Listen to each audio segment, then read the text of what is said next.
আউযু বিল্লাহি মিনাশ শাইতানির রাজিম বিসমিল্লাহির রহমানির রহিম। সবাইকে আমার আন্তরিক সালাম শুভেচ্ছা। আসসালামু আলাইকুম রহমতুল্লাহি ওয়া বারাকাতুহু। আপনারা জানেন আমাদের সম্পর্কে ময়দানে অসম্ভব মিথ্যা গুজব বানোয়াট কল্পকাহিনী প্রচার চালাচ্ছে একটা গোষ্ঠী। আপনারা জানেন নাটোর বনপাড়া বাইপাস এই জায়গাটা খুব গুরুত্বপূর্ণ একটা জায়গা। সেই জায়গায় আমাদের নাটোরের যারা সদস্য আছেন সেখানে আমাদের কয়েকশো সদস্য একত্রিত হয়ে ফিলিস্তিনে মুসলমানদের আক্রমণের বিরুদ্ধে ইসরায়েলি আগ্রাসনের ব্যাপারে প্রতিবাদ জানিয়ে তারা একটা হ্যান্ডবিল বিতরণ করেছেন এবং সেখানে তারা সমাবেশ করেছেন, মানববন্ধন করেছেন। এই কাজটা কি আমাদের মুসলমানদের স্বার্থের অনুকূলে না প্রতিকূলে? অনুকূলে। আজকে এই অন্যায়ের বিরুদ্ধে কথা বলার কেউ নাই, কথা বলছে না। পুরো আরব বিশ্ব একেবারে মুখে তালা দিয়ে রেখেছেন, পুরো জাতিসংঘ নীরব, কেউ কোনো কথা বলছে। তো হিজবুত তাওহীদ এই স্বল্প সামর্থ্য নিয়ে আল্লাহর উপর ভরসা করে এই অন্যায়ের বিরুদ্ধে হিজবুত তাওহীদ মাঠে নেমেছে। জাতিসংঘ বলেছে আগামী 48 ঘন্টার ভিতরে কমপক্ষে 5000 বাচ্চা খালি না খেয়ে মারা যাবে। খাবার নাই, পানি নাই, বাড়ি নাই, ঘর নাই। বোমার আঘাতে গত খালি 1 বছরে 80,000 ফিলিস্তিনিকে হত্যা করেছে। তো আমরা এই নির্মম হত্যাকাণ্ডের প্রতিবাদে আমরা সেখানে একটা সমাবেশ করেছি, সেখানে মানববন্ধন হয়েছে, হ্যান্ডবিল বিতরণ হয়েছে। আমাদের এই সমাবেশ তাদের সহ্য হয় নাই এই ধর্ম ব্যবসায়ী গোষ্ঠীর, যারা ধর্মকে অবলম্বন করে ব্যবসা করে, অপরাজনীতি করে, ব্যক্তিগত স্বার্থ উদ্ধার করে।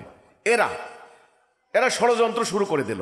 দেখেন রাষ্ট্রের কত সংকট, রাষ্ট্র কত বড় বিপদে আছে, মুসলমান জাতি কত বিপদে আছে, এটা তাদের কোনো বিবেচনার ব্যাপার নয়।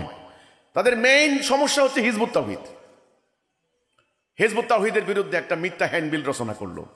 হ্যান্ডবিলের মধ্যে এমন এমন তথ্য যেটা আস্তাগফিরুল্লাহ নাউজুবিল্লাহ কোনো সুস্থ মানুষ এটা বলতে পারে না।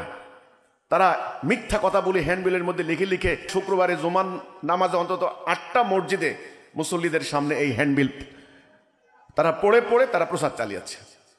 তারা মাইকিং করেছে। আজকে 10টা বাজে সেখানে তারা প্রতিবাদ সমাবেশের নামে একটা বেআইনি সমাবেশের ডাক দিয়েছে। ফলাফল কি? 70-80 জন, আমার কথা যদি ভুল না হয় আপনারা দেখেন, বিভিন্ন মাদ্রাসার বাচ্চা পোলাপাইন এনে একটা বিক্ষোভ মিছিলের নামে তারা একটা অরাজকতা সৃষ্টির চেষ্টা করেছে। তা আমরা কি করেছি? আমরা প্রশাসনকে জানিয়েছি, সেনাবাহিনীকে জানিয়েছি, পুলিশকে জানিয়েছি, আমরা থানায় জিডি করেছি, আমরা সংবাদ সম্মেলন করেছি। দেশের আইন মান্যকারী নাগরিক হিসেবে আমাদের যা করা দরকার আমরা সেটা করেছি। এই যে অরাজকতা, এই যে মব সৃষ্টি করে, এই যে মিথ্যাচার করে, অপপ্রচার চালিয়ে, মসজিদের মতো পবিত্র জায়গায় দাঁড়িয়ে মিথ্যা কথা বলে 3 দিন ধরে মাইকিং করে সোশ্যাল মিডিয়ায় প্রচার চালিয়ে সাধারণ জনগণের মধ্যে একটা মানুষকেও তারা পায় নাই, একটা মানুষকেও পায় নাই, পাবে না। আমি তাদেরকে বলতে চাই, তোমরা জনগণের হৃদয় থেকে বহিষ্কৃত হয়ে গিয়েছো। জনগণের হৃদয় তোমরা নাই, একটা সাধারণ মানুষ নাই। আমাদের কর্মীদেরকে আমরা বলেছি তোমরা সংযত হও, তোমরা প্রয়োজনে ওখানে কোনো কর্মসূচি আজকে দরকার নেই। তো একটা গন্ডগোল হলে ওরা আমাদের উপর দোষ চাপাবে। এই যে মাদ্রাসার ছোট ছোট বাচ্চাগুলি এনে তারা এই ধরনের মব সৃষ্টির কাজে লাগাচ্ছে, এই ধরনের বেআইনি কর্মকাণ্ড ঘটাচ্ছে রাস্তাঘাটে, আমি সরকারকে বলতে চাই, সরকার আপনারা নিরপেক্ষ অবস্থানে থাকুন, আইন শৃঙ্খলা রক্ষায় শক্ত অবস্থান নিন। বিশেষ করে সেনাবাহিনীকে আইন শৃঙ্খলা রক্ষায় কোনো ছাড় দিবেন না। এটা প্রমাণিত হয়ে গেছে ওদের সঙ্গে কোনো সাধারণ ধর্মপ্রাণ মানুষ নাই, প্রমাণিত হয়ে গিয়েছে। আমি ওদেরকে বলতে চাই, তোমরা অনর্থক খামোখা হিজবুত তাওহীদের পিছনে লাগতে এসো না।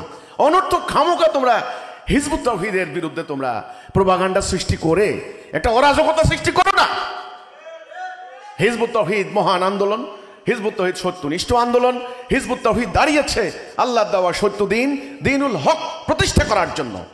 এতে হিজবুত তাওহীদের কোনো স্বার্থ নাই। যেটা আমরা বলি নাই, যেটা আমাদের আকীদা নয়, বিশ্বাস নয়, সেটা তোমরা বানিয়ে বানিয়ে জঘন্য কথা কিভাবে বলতে পারো? তোমরা আলেম দাবি করো। হ্যান্ডবিলের মধ্যে লেখা আছে আমরা নাকি বলি বিয়ে শাদী বলতে কিছু নাই, আস্তাগফিরুল্লাহ নাউজুবিল্লাহ। আমাদের মধ্যে নাকি বিয়ে শাদী নাই, ছেলে মেয়ে ভাল লাগছে একসঙ্গে থাকে। এত বড় মিথ্যা কথা কি করে বলতে পারে? বাংলাদেশ একটা কনজারভেটিভ সোসাইটি, আপনারা জানেন। আমরা ধর্মের বিধিনিষেধ পালন কতটুকু করি না করি সেটা বড় কথা নয়। বাংলাদেশ একটা সামাজিক সংগতির একটা উদাহরণ এই বাংলাদেশ। আচ্ছা, বাংলাদেশে এটা কি সম্ভব? বিয়ে শাদী নাই, ছেলে মেয়ে থাকে একসাথে, লিভ টুগেদার, এটা কি বাংলাদেশের সমাজে সম্ভব? একটা দুইটা না হলে কেউ লুকিয়ে চুরিয়া করতে পারেন, তারপরে হাজার হাজার, এটা কি সম্ভব? তাহলে এই যে মিথ্যা কথাটা, যেটা আমরা বলি নাই, যেটা আমাদের আকীদা নয়, বিশ্বাস নয়, এগুলো হ্যান্ডবিলে বানিয়ে বানিয়ে বানিয়ে বানিয়ে প্রচার চালানো, এটা কি আল্লাহর কোরআনে বলেছে? আল্লাহ বলেছেন লানাতাল্লাহি আলাল কাযিবিন, মিথ্যাবাদীদের উপর আল্লাহ লানত পড়বে। আমার কথা না, কোরআনের কথা। এরা শেষ পর্যন্ত মানব সভ্যতা থেকে সম্পূর্ণরূপে বিলুপ্ত হয়ে যাবে ইনশাআল্লাহ। ইনশাআল্লাহ সময়ের ব্যাপার, আমাদেরকে কিছু পরীক্ষা দিতে হবে, এই হচ্ছে ব্যাপারটা। কি হবে কালকের বাংলাদেশ? দেখেন, আজ প্রধান উপদেষ্টার সঙ্গে বিএনপি জামায়াতের জরুরি বৈঠক। অঘোষিত যুদ্ধের মুখে ব্যবসায়ীরা হচ্ছেন হয়রানির শিকার, ব্যাংক অ্যাকাউন্ট জব্দ বড় বড় ব্যবসায়ীদের। আবারও ভরসার বাতিঘর জেনারেল ওয়াকার, গুজবে কান না দেওয়ার অনুরোধ সেনাবাহিনীর। গুজব, পুরা রাষ্ট্র এখন গুজবে আক্রান্ত। এই কথা বলেছিলাম 2016 সালে। আমরা মসজিদ বানাচ্ছিলাম, 5 ওয়াক্ত নামাজ পড়বো, জুমার নামাজ কায়েম করব। আমাদের মসজিদটাকে সোশ্যাল মিডিয়ায় মাইকে মসজিদের মধ্যে গির্জা বলে গুজব রটনা করে দিয়ে সেখানে আক্রমণ চালিয়ে, আপনারা জানেন, আমাদের পুরো মসজিদটাকে ধ্বংস করে দিয়েছে। আমাদের বাড়িঘর লুণ্ঠন করেছে। সেখানে মসজিদ নির্মাণরত অবস্থায় 2 জন সদস্যকে প্রকাশ্যে দিনের আলোয় জবাই করে হত্যা করেছে। আজকে 2025 সাল, ওটা হলো 16 সাল, 9 বছর এই হত্যাকাণ্ডের বিচার হয় নাই। এই গুজবের বলি আমরা হয়েছি, গুজবের শিকার আমরা হয়েছি। আমরা বলেছিলাম আজকে যদি এই গুজববাজদের বিরুদ্ধে, হুজুগ সৃষ্টিকারীদের, ধর্মান্ধ ধর্ম ব্যবসায়ীদের বিরুদ্ধে কোনো পদক্ষেপ গ্রহণ করা না হয়, তাদের বিচার যদি করা না হয়, তাহলে সমগ্র জাতি গুজবে আক্রান্ত হবে। আজকে হাড়ে হাড়ে টের পাচ্ছেন সেনাবাহিনী, হাড়ে হাড়ে টের পাচ্ছেন ইন্টারিম গভর্নমেন্ট, হাড়ে হাড়ে টের পাচ্ছেন রাজনৈতিক দলগুলি।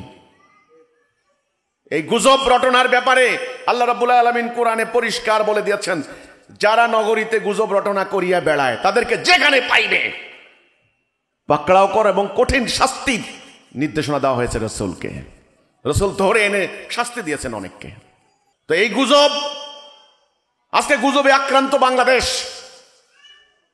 হিজবুত তাওহীদ নির্দোষ নিরপরাধ একটি আন্দোলন গুজব রটনা করে রংপুরে আমাদের ভাই বোনদের 40টা ফ্যামিলি সেখানে আজকে উদ্বাস্তু, প্রায় 16টা ঘর আগুন দিয়ে জ্বালিয়ে দিয়েছে। আপনারা দেখেছেন, গরু ছাগল সবকিছু তারা লুটপাট করে নিয়ে গিয়েছে। এই গুজব সাধারণ মানুষের মধ্যে গুজব রটনা করেছে কি, এরা হিন্দু হয়ে গেছে, এরা পূজা করে, এরা নবীকে অবমাননা করেছে, ইত্যাদি ইত্যাদি। আরে ভাই, আপনারা তো যাচাই বাছাই করবেন না সত্যিকার অর্থে এরা হিন্দু হয়েছে কিনা? আর হিন্দু হলে এদেরকে আপনি মারতে পারেন নাকি? প্রকাশ্যে বাড়িতে আগুন দিয়ে দিল, লুটপাট করলো, গরু বকরিগুলি লুট করে নিয়ে গেল, জিয়াবত করে খেলো। এই যে অন্যায় হলো, এই অন্যায়ের প্রতিবাদ যদি রংপুরের মানুষ না করে, তাহলে একদিন পুরো অন্যায় রংপুরকে গ্রাস করবে। এটা নীতি, এটা প্রাকৃতিক নীতি, আমার বেলা নয়, আপনার বেলায়ও। রাষ্ট্রের চলমান ঘটনাবলী নিয়ে কথা বলতে হবে এখন, কারণ আমরা এই রাষ্ট্রের মধ্যে বসবাস করি। সংকট সৃষ্টি হলে সংকট আমাদের শরীরেও লাগে, আগুনের উত্তাপ আমার পিঠে লাগবে। আজকে যদি ময়মনসিংহে একটা আনরেস্ট পরিস্থিতি হতো, আমরা কি সমাবেশ করতে পারতাম? আপনারা জানেন বর্তমানের গভর্নমেন্ট, এটাকে বলা হয় ইন্টারিম গভর্নমেন্ট, নাম দিয়েছে অন্তর্বর্তীকালীন সরকার। কত সরকারের নাম আমরা এই পর্যন্ত শুনলাম, তত্ত্বাবধায়ক সরকার, গণতান্ত্রিক সরকার, সামরিক সরকার, এখন হচ্ছে অন্তর্বর্তীকালীন সরকার। কত সরকারের নাম এ পর্যন্ত শুনছেন না নাকি? কত সরকারের নাম শুনলেন? এটার নাম হলো অন্তর্বর্তীকালীন সরকার। আচ্ছা, একটা সরকার ওরা 15 বছর দেশ শাসন করেছে, তাদেরকে ফ্যাসিস্ট স্বৈরাচার আখ্যা দিয়ে তাদেরকে দেশ থেকে বিতাড়িত করে দিয়েছে। এখন যারা আছেন ক্ষমতায়, আমরা দেখলাম এই সরকারের বিরুদ্ধে নানান ধরনের প্রোপাগান্ডা একদল করছে, সোশ্যাল মিডিয়ায় পাচ্ছি এগুলি। আচ্ছা, আরেক দল, আমাদের স্পষ্ট আমি বলতে চাই, ধর্মীয় সংগঠনগুলি, কোন আলেম তো ডাইরেক্ট বলেছেন, ডক্টর ইউনূস সাহেব হলেন ডাইরেক্ট আল্লাহর মনোনীত, নবী রাসূলদেরকে যেরকম আল্লাহ মনোনয়ন দেয় ওনাকে নাকি আল্লাহ এভাবে মনোনয়ন দিয়েছেন। এটা বলে নাই? বলেছেন। আচ্ছা, এমন ভাবে সমর্থন করেছে আলেম ওলামারা, ধর্মীয় সংগঠনগুলি, যে বলেছেন আমাদের ইমাম, আমাদের জাতির আশীর্বাদ, আপনি যতদিন ইচ্ছা ক্ষমতা থাকেন আমরা আপনাকে সাপোর্ট করি, ইত্যাদি ইত্যাদি কথা বলেছে। ওমা, কয়েকদিন যেতে না যেতেই শুরু হলো কি, উনি নাকি আবার আমেরিকার দালাল। বলছে বাংলাদেশকে আমরা দিল্লির হাতে যেতে দেব না, আমেরিকার হাতে যেতে দেব না। এবার ডক্টর ইউনূসের নেতৃত্বে ইন্টারিম গভর্নমেন্টের বিরুদ্ধে লেগেছে। তা এই যে শুরু হলো, এই লাগালাগি কি বন্ধ হয়েছে নাকি হবে? হবে না, হওয়ার কোনো সম্ভাবনা নাই। এখন যে সংকট সৃষ্টি হয়েছে, সাধারণ মানুষ আপনারা হয়তো অনেকে জানেন না, জাতিসংঘ প্রস্তাব দিয়েছে মিয়ানমারে মানবিক সাহায্য দেওয়ার জন্য করিডোর দেওয়া হবে। এটার নাম দিয়েছে হিউম্যানিটেরিয়ান প্যাসেজ, মানবিক করিডোর। করিডোরের আবার কত নাম আছে, ওরা সব নাম ঠিক করে বসে বসে। এটার নাম হলো মানবিক করিডোর। কি? মিয়ানমারে মানবিক সহায়তা দেওয়া হবে। কাকে দিবা মানবিক সহায়তা? সেখানে 22 লক্ষ মুসলমান অবর্ণনীয়, অকল্পনীয়, অচিন্তনীয় নির্যাতন করে, তাদের নারীদেরকে ধর্ষণ করে হত্যা করে, যুবকদেরকে গুলি চালিয়ে হত্যা করে, তাদেরকে বাড়িঘর থেকে বের করে দিয়েছে 22 লক্ষ মুসলমান আজকে বাংলাদেশের মাথার উপরে। মানবিক সাহায্য কারে দিবা? আমি তো দেখি না মানবিক সাহায্য কারে দিবা। সবচাইতে মানবেতর অমানবিক পরিস্থিতির সম্মুখীন হয়েছে মুসলমানরা। আমি কুষ্টিয়ার জনসভায় বলেছি, হাজার হাজার মানুষের সাথে আমি বলেছি, নো, জাতিসংঘের কোন প্রস্তাব, আমাদের সরকারের যদি মেরুদণ্ড থাকে, আমাদের সেনাবাহিনীর যদি মেরুদণ্ড থাকে, কোন প্রস্তাব গ্রহণ করার ক্ষেত্রে লক্ষবার চিন্তা করবেন। আমরা জাতিসংঘকে চিনি। জাতিসংঘ ফিলিস্তিনের একটা মুসলমানের জীবন রক্ষা করতে পারে নাই। জাতিসংঘের সামনে মানব ইতিহাসের বর্বরতম হত্যাকাণ্ড ঘটেছে ফিলিস্তিনে। হাসপাতাল ধ্বংস করে দিয়েছে, স্কুল কলেজ ধ্বংস করে দিয়েছে। এক একটা পরিবার 10 জন 12 জন সদস্য একটাও নাই, সব ধ্বংস করে দিয়েছে। জাতিসংঘের প্রস্তাব গ্রহণ করার ব্যাপারে সাবধান থাকতে হবে। আমরা বলেছি যে কোনো মূল্যে মিয়ানমারের মুসলমানদেরকে তাদের বাড়ি ঘরে ফেরত যেতে হবে, যেই কোনো উপায়ে, যেই কোনো ভাবে। কিভাবে যাবেন আপনারা ঠিক করেন, তাদের সেটা অধিকার। তো আমি বাংলাদেশ সেনাবাহিনীর গত 2 দিন আগে একটা জরুরি বৈঠক করেছেন ওনার সেনা কমান্ডারদের সাথে। এখন সরাসরি আমি কিন্তু ওনার বক্তব্য শুনি নাই, সোশ্যাল মিডিয়াতে কথাগুলি আসে, পত্রিকার মাধ্যমে আসে, নানানভাবে আসে। আমি অনেকগুলি কথার মধ্যে গুরুত্বপূর্ণ 2-3টি কথা আমি আজকের এই সমাবেশে মেনশন করব। তিনি বলেছেন, তিনি নাকি বলেছেন, যদি বলে থাকেন, কারণ আমি কিন্তু তৃতীয় পক্ষ থেকে বা ওনার কাছ থেকে সরাসরি যাচাই করতে পারি নাই, আমি মিডিয়া অথবা সোশ্যাল মিডিয়ার মাধ্যমে পেয়েছি। তিনি নাকি বলেছেন যে বিদেশ থেকে এসে এখানে একটা প্রভাব সৃষ্টি করে যাবে, একটা পরামর্শ দিয়ে সংক্ষিপ্ত সফর করে চলে যাবে, এটা হতে দেওয়া যাবে না। খুব সাহসী বক্তব্য, খুব সাহসী কথা। আরেকটা কথা বলেছেন, বাংলাদেশ একটা ছায়া যুদ্ধে জড়িয়ে পড়ুক, এটা হতে দেওয়া যাবে না। আরেকটা কথা বলেছেন যে মব সৃষ্টি করা হচ্ছে রাস্তাঘাটে, অরাজকতা, এটাও কিন্তু হতে দেওয়া যাবে না। আমরা দেখেছি 5 তারিখের পরে অনেকে সেনাবাহিনীকে বা সেনাপ্রধানকে আন্ডার এস্টিমেট করেছেন। উনি নিজেও বলেছেন আন্ডারমাইন করবেন না, আন্ডারমাইন করেছে অনেকে। উনি নিজেও বলেছেন আন্ডারমাইন করবেন না, মানে একটা তুচ্ছ তাচ্ছিল্য ভাবতে হবে, সেনাপ্রধান বোধহয় কিছু করতে পারবে না। কিন্তু এই কয়েকটি ঘটনায় আমি বুঝলাম যে না, আমাদের সেনাবাহিনীকে আন্ডারমাইন করার কিছু নাই। যদি এই কথা তিনি সত্যি বলে থাকেন, তাহলে আমি বলবো মেরুদণ্ড সোজা করে আল্লাহর উপর ভরসা করে, আল্লাহর উপরে ভরসা করে, যেহেতু আপনি আল্লাহকে বিশ্বাস করেন, পরকালকে বিশ্বাস করেন, কোরআনকে বিশ্বাস করেন, আপনি মুসলমানের সন্তান, তাহলে দুনিয়ার কাউকে ভয় না করে মাথা উঁচু করে দাঁড়িয়ে কথা বলেন। আপনার সাথে কে থাক না থাক, আল্লাহ থাকবে ইনশাআল্লাহ। কারণ বাংলাদেশে যে অরাজকতা সৃষ্টি হয়েছে, পরিস্থিতি ভয়াবহ। সিরিয়া যখন গৃহযুদ্ধ চলে, এই সুযোগে সিরিয়াকে ধ্বংস করে দিয়েছে। গৃহযুদ্ধ হলো সবচেয়ে বড় ভয়ঙ্কর, এটাকে বলে সিভিল ওয়ার। সিভিল ওয়ার সম্পর্কে অনেকের কোনো ধারণা নাই। দলে দলে, গোত্রে গোত্রে, পাড়ায় পাড়ায়, মহল্লায় মহল্লায়, এই শহর ওই শহর, এই যে মারামারি, নানান স্বার্থ নিয়ে। সামান্য একটা খালের মাছ নিয়ে, সামান্য একটা দোকানদারি নিয়ে, সামান্য ইটের ভাটার টেন্ডার নিয়ে এই যে মারামারি, এগুলোর নাম সিভিল ওয়ার। এদিকে বলেন ভারতীয় আধিপত্যবাদের বিরুদ্ধে আমরা স্লোগান, খালি স্লোগান দিলে হবে না। দিল্লি না ঢাকা, দিল্লি না ঢাকা, আর পোলাপাইন না বুঝে ঢাকা ঢাকা। আরে ভাই, ঢাকা ঢাকা বললে হবে নাকি? জাতিকে রক্ষা করতে হলে সিভিল ওয়ার বন্ধ করতে হবে। আর এই সিভিল ওয়ার বন্ধ করার জন্য আমি মনে করি বর্তমান সেনাবাহিনী শক্তিশালী অবস্থান নিতে পারে। এখানে যে নিউজটা করেছে, আবারও ভরসার বাতিঘর জেনারেল ওয়াকার, এ কথাটা কিন্তু আমি সমর্থন করে বলতে চাই। ভরসার বাতিঘর তখনই হবেন সত্যিকার ভাবে এদেশের মানুষকে ভালোবেসে, ন্যায় অন্যায় বিচার বিশ্লেষণ করে, যারা অন্যায় করে সংখ্যায় যত বড় হোক যত বেশি হোক, যারা অন্যায় করে তাদেরকে আইনের আওতায় আনুন। যারা গুজব রটনা করে, যারা মিথ্যা কথা বলে, মানুষের ধর্মীয় সেন্টিমেন্টকে হাইজ্যাক করে নিয়ে জাতি বিনাশী কর্মকাণ্ড ঘটায়, এদেরকে আইনের আওতায় আনুন। তবে বাংলাদেশ টিকবে, মাথা উঁচু করে কথা বলতে পারবেন। তা না হলে রংপুরে আমার ভাইদের উপর হামলা হয়েছে, আমরা এখন পর্যন্ত কোনো বিচার পাইনি। এখন পর্যন্ত তারা বাড়ি ঘরে যেতে পারছে না। কেন?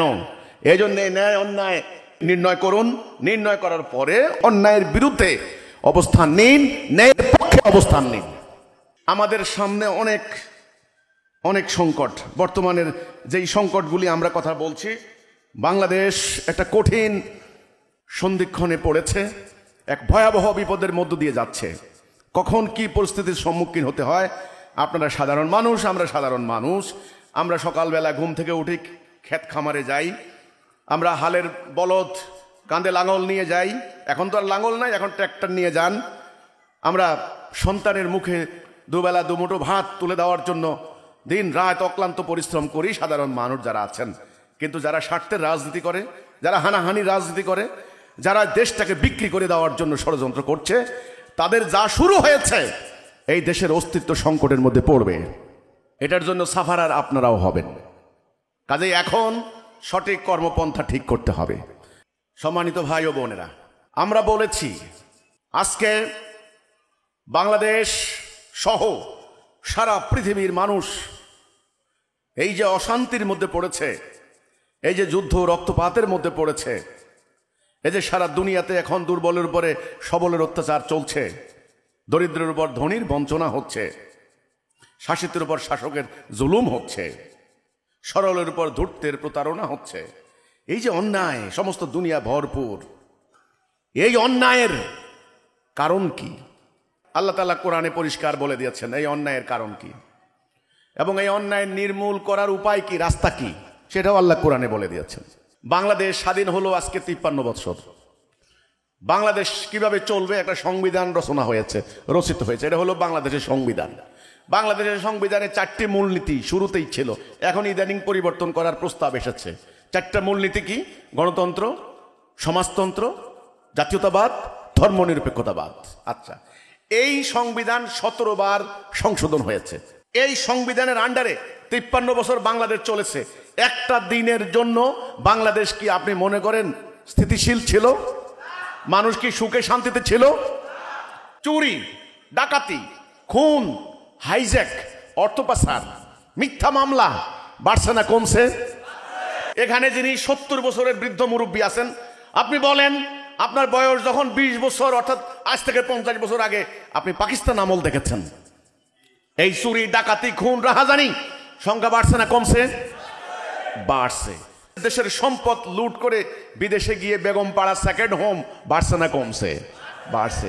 অফিস আদালতে ঘুষ দুর্নীতি বাড়ছে না কমছে? বাড়ছে।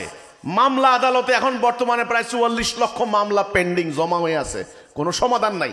এই যে মামলাবাজি বাড়ছে না কমছে? বাড়ছে। আর আমাদের ইবাদত বন্দেগী বাড়ছে না কমছে? বাড়ছে। নামাজ রোজা, মসজিদ মাদ্রাসা, আলেম ওলামা, মুফতি মৌলানা বাড়ছে। ওয়াজ মাহফিল বাড়ছে। তাহলে প্রতি বছর লক্ষ লক্ষ ওয়াজ হচ্ছে, কোটি কোটি মানুষ, ধর্মপ্রাণ মানুষ ওয়াজ শুনে, আলেমরা বয়ান করেন, তাফসিরুল কোরআন মাহফিল, কোরআনের বয়ান, হাদিসের বয়ান, নানান ধরনের বয়ান করেন। এই বয়ান যায় কোথায়? এই শিক্ষা যায় কোথায়? এই এলেম যায় কোথায়? মানুষের কি চরিত্রের পরিবর্তন হয়েছে? চোর একদম ভালো হয়ে গেছে? ঘুষখোর ভালো হয়ে গেছে?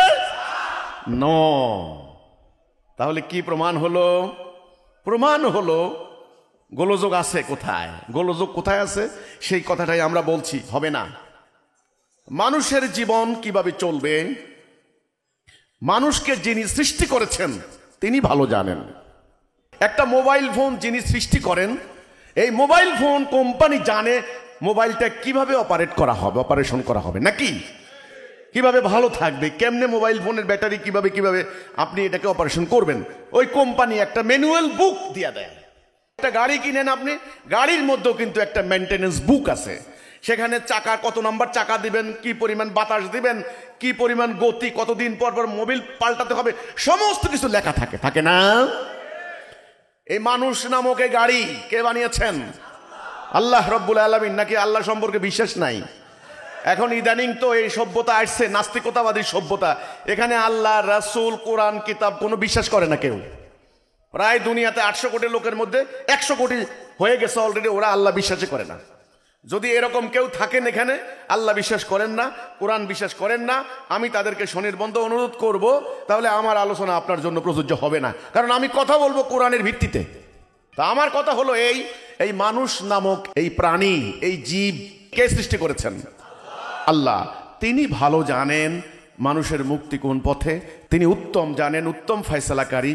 তিনি সব কিছু জানেন, মানুষের কোন দিকে মুক্তি আর কোন দিকে মানুষের কষ্ট, মানুষের বিপদ কোন দিকে আর মানুষের মুক্তি কোন দিকে, সেটা তিনি ভালো জানেন।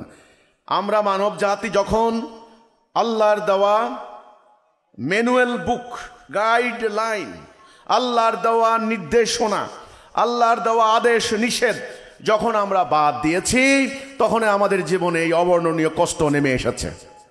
তাহলে 1 নাম্বার, এই মানব জীবনে এই অশান্তি, চুরি, ডাকাতি, খুন, রাহাজানি, শত্রুতা, মারামারি, যুদ্ধ, রক্তপাত, এর মূল কারণটা কি? 1 নাম্বার উত্তর কি? যিনি আল্লাহ আমাদেরকে সৃষ্টি করেছেন, আমরা সেই আল্লাহর হুকুম বিধান বাদ দিয়েছি। আমরা কি আল্লাহকে বিশ্বাস করা বাদ দিছি? নো। হিন্দুরা ভগবান বিশ্বাস করে, খ্রিস্টানরা ঈশ্বরকে, গডকে বিশ্বাস করে, ইয়াহুদিরা এলিকে বিশ্বাস করে, আমরা আল্লাহ সুবহানাহু ওয়া তাআলাকে বিশ্বাস করি। এই সন্তান কে দিছে? বলে আল্লাহ দিছে। জায়গা জমি কে দিছে? বলছে আল্লাহ দিছে।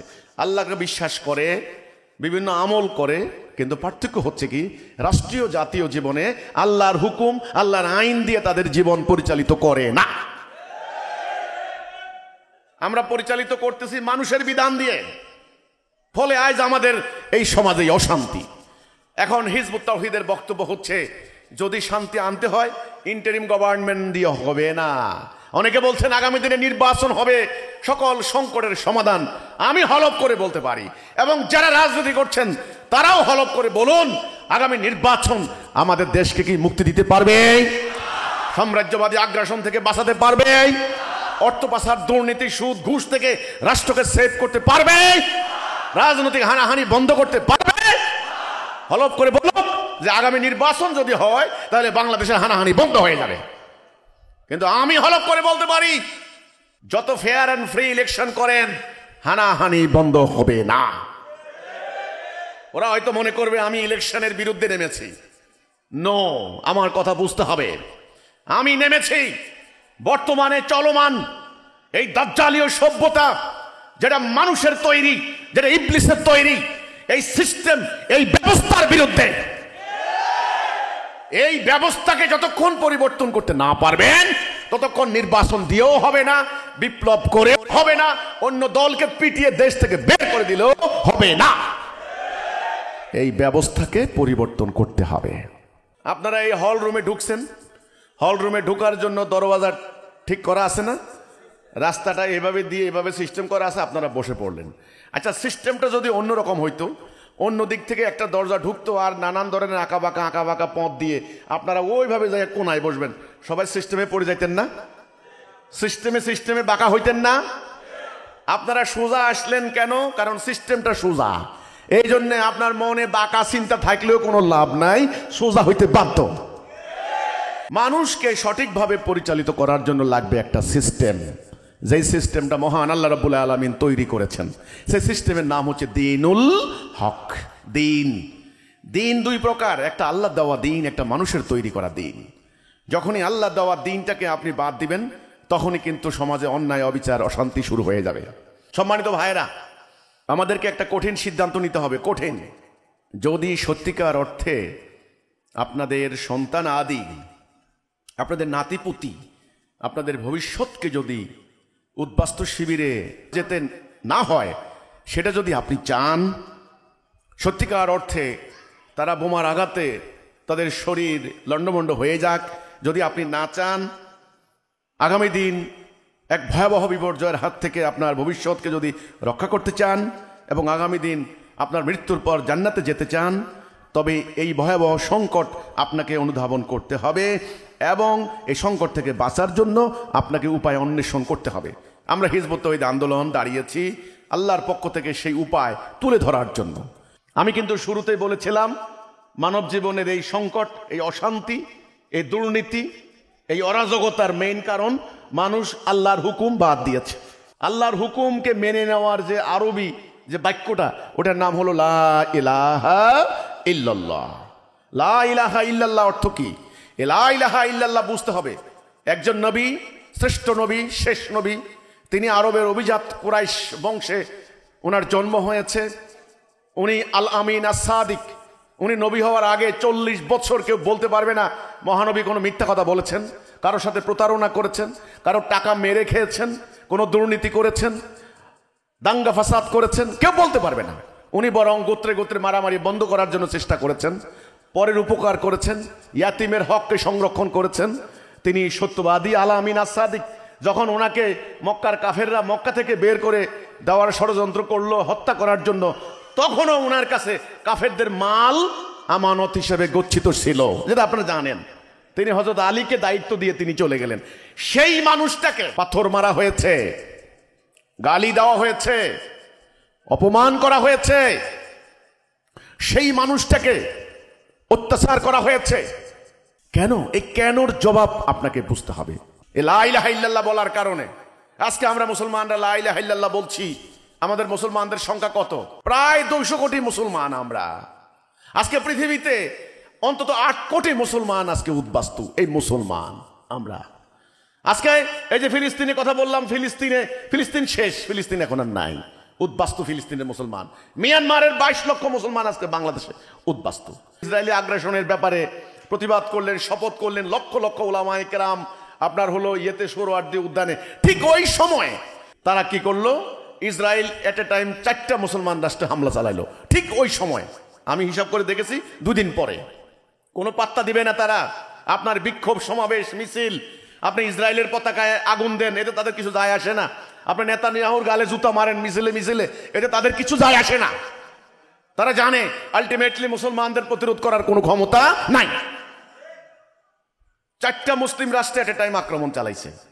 তো আজকে সেই মুসলমান তারা কি কলেমা পাঠ করে না? কলেমা বলে না? লা ইলাহা ইল্লাল্লাহ বলে না নাকি? তো লা ইলাহা ইল্লাল্লাহ আমাদের নবী করিম সাল্লাল্লাহু আলাইহি সাল্লাম বলার কারণে ওনাকে গালি দেওয়া হয়েছে, ওনাকে মার দেওয়া হয়েছে, ওনাকে দেশান্তরিত করা হয়েছে, ওনাকে আঘাত করা হয়েছে, ওনার সঙ্গীদেরকে হত্যা করা হয়েছে। তাহলে আমরা কোন লা ইলাহা ইল্লাল্লাহ বলছি? আমরা কোন ঈমানের ঘোষণা দিচ্ছি? এটা আমি আপনাদেরকে বলতে চাই। লা ইলাহা ইল্লাল্লাহ এটা ভালো করে বুঝতে হবে। সেটা হচ্ছে এই আল্লাহর সাথে বান্দার একটা চুক্তি, বান্দার একটা কন্ট্রাক্ট। বান্দা তার জীবনে আল্লাহর হুকুম আদেশ ছাড়া কারো আদেশ মানবে না, আল্লাহর হুকুম ছাড়া কারো হুকুম মানবে না। এখানে শব্দটা হচ্ছে এলাহ। ইসলামিক ফাউন্ডেশনের অন্তত 40 জন পণ্ডিত, আমি বলবো এনারা স্কলার, পণ্ডিত। এনারা কেউ আরবি গ্রামারের, কেউ বাংলা ভাষার, কেউ সাহিত্যের, কেউ ইতিহাসের, সব মিলিয়ে সরকার, বুঝেন তো সরকারি প্যাট্রোনেজ থাকলে কি না হয়। সারা দেশের কাওমি ঘরানার, আলিয়া ঘরানার, বিভিন্ন ঘরানার আলেমদেরকে, এমনকি সুফিবাদী ঘরানার আলেমরাও আছেন এখানে। প্রায় 40 জন পণ্ডিত বসে এটার অনুবাদ করেছেন। সেই অনুবাদের মধ্যে এলাহ শব্দের বাংলা মিনিং দিতে পারলেন না। এলাহের কোনো বাংলা দিতে পারলেন না। এলাহাটা এলাহি রাখছেন। এলাহকে বাংলা নাই। এলাহকে আপনি যদি লা ইলাহ এটার যদি বাংলা করেন তাইলে আপনি কি করবেন? এর একটা মিনিং লাগবে না? এতদিন থেকে আমরা দেখেছি লা ইলাহ ইল্লাল্লাহ, এই কথার মানে হলো আল্লাহ ছাড়া কোনো মাবুদ নাই। মাবুদও আরবি, এলাও আরবি। ওনারা বুঝলেন এলাহের মিনিং যদি মাবুদ দিয়ে করি, উপাস্য দিয়ে করি, তাহলে ভুল হবে, সঠিক হবে না। তখন তারা এলাহ শব্দটা এলাই রেখে দিয়েছেন, এর বাংলা কোনো অনুবাদ করলেন না। কিন্তু এর বাংলা অনুবাদ আছে না? আমি যদি আপনাকে যদি ইংরেজিতে বলি, please give me a glass of water, আমাকে এক গ্লাস পানি দিন, গ্লাসের বাংলা কি বা ওয়াটারের বাংলা কি আপনি বুঝবেন না? ব্যাপারটা এরকম। তো লা ইলাহা ইল্লাল্লাহ এটার একটা বাংলা মিনিং, সেটা কি? ইলাহ শব্দের অর্থ হচ্ছে তিনি সেই সত্তা যার আদেশ মানতে হবে, যার আনুগত্য করতে হবে, যার হুকুম মানতে হবে। চূড়ান্ত হুকুমদাতা, বিধানদাতা, সার্বভৌমত্বের মালিক, তিনি হচ্ছেন এলাহ, সেই সত্তা যার আদেশ মানতে হবে, যার হুকুম মানতে হবে। তাহলে লা ইলাহা ইল্লাল্লাহ মানে কি? লা ইলাহা ইল্লাল্লাহ মানে হচ্ছে আল্লাহ ছাড়া আমি কারো আদেশ নিষেধ মানব না, মানি না। এই কলেমার ঘোষণা যদি কোনো বান্দা দেয়, তার পক্ষে মানুষের তৈরি হুকুম মানতে পারে? যেই লোকটা লা ইলাহা ইল্লাল্লাহর ঘোষণা দেয়, সে কি মানুষের আইন মানতে পারে? মানুষের বিধান মানতে পারে? পারে না। যদি মানে, সে মোমেন থাকে না, সে কাফের হয়ে যায়। আল্লাহ কোরআনে বলেছেন, ওমান লাম ইয়াহকুম বিমা আনজালাল্লাহু ফাউলাইকা হুমুল কাফিরুন, যারা আল্লাহ নাজেল করা বিধান দিয়ে ফয়সালা করে না, তারা কাফের, তারা ফাসেক, তারা জালেম। সূরা মায়েদা 44, 45, 47। আমাদের মুসলমানদের এই দশা কেন? উত্তরটা আপনারা পেয়ে যাবেন। উত্তরটা পাওয়া এত সোজা নয়। আপনি ডাক্তারের কাছে গেলেন, ডাক্তারের কাছে গিয়ে সমস্ত শরীরে হাজার রকমের ব্যায়াম নিয়ে গেলেন, যে ডাক্তার আমার তো ঘুম হয় না, সারা রাত ঘুমাইতে পারি না, মাথার যন্ত্রণায়, তো কঠিন ব্যাপার, মাথা খালি টাটায় বুঝেন তো, খালি ব্যথা যন্ত্রণা, ঘুম আসে না ডাক্তার চোখের ভিতরে ব্যথা, চোখের পানি পড়ে, শুনেন, আর নাকের পানি পড়তে থাকে, সারাদিন সর্দি লাগে, দাঁতের ব্যথা, অলরেডি 4টে দাঁত ফালাই দিছি ডাক্তার, নাই দাঁত, ব্যথা যন্ত্রণায় দাঁতের মাড়ি ব্যথা ফুলে আছে। আচ্ছা, গলার টনসিল হয়ে রয়েছে, এই বড় টনসিল, ডাক্তাররা আরো বলতেছেন, আপনি শুনেন, বলতে আপনি বললেন যে হার্টের মধ্যে শক্তি পাই না, একটু হাঁটলেই বুক ব্যথা করে, ডাক্তার কোন দিকে, এদিকে না এদিকে, সাংঘাতিক ঘটনা।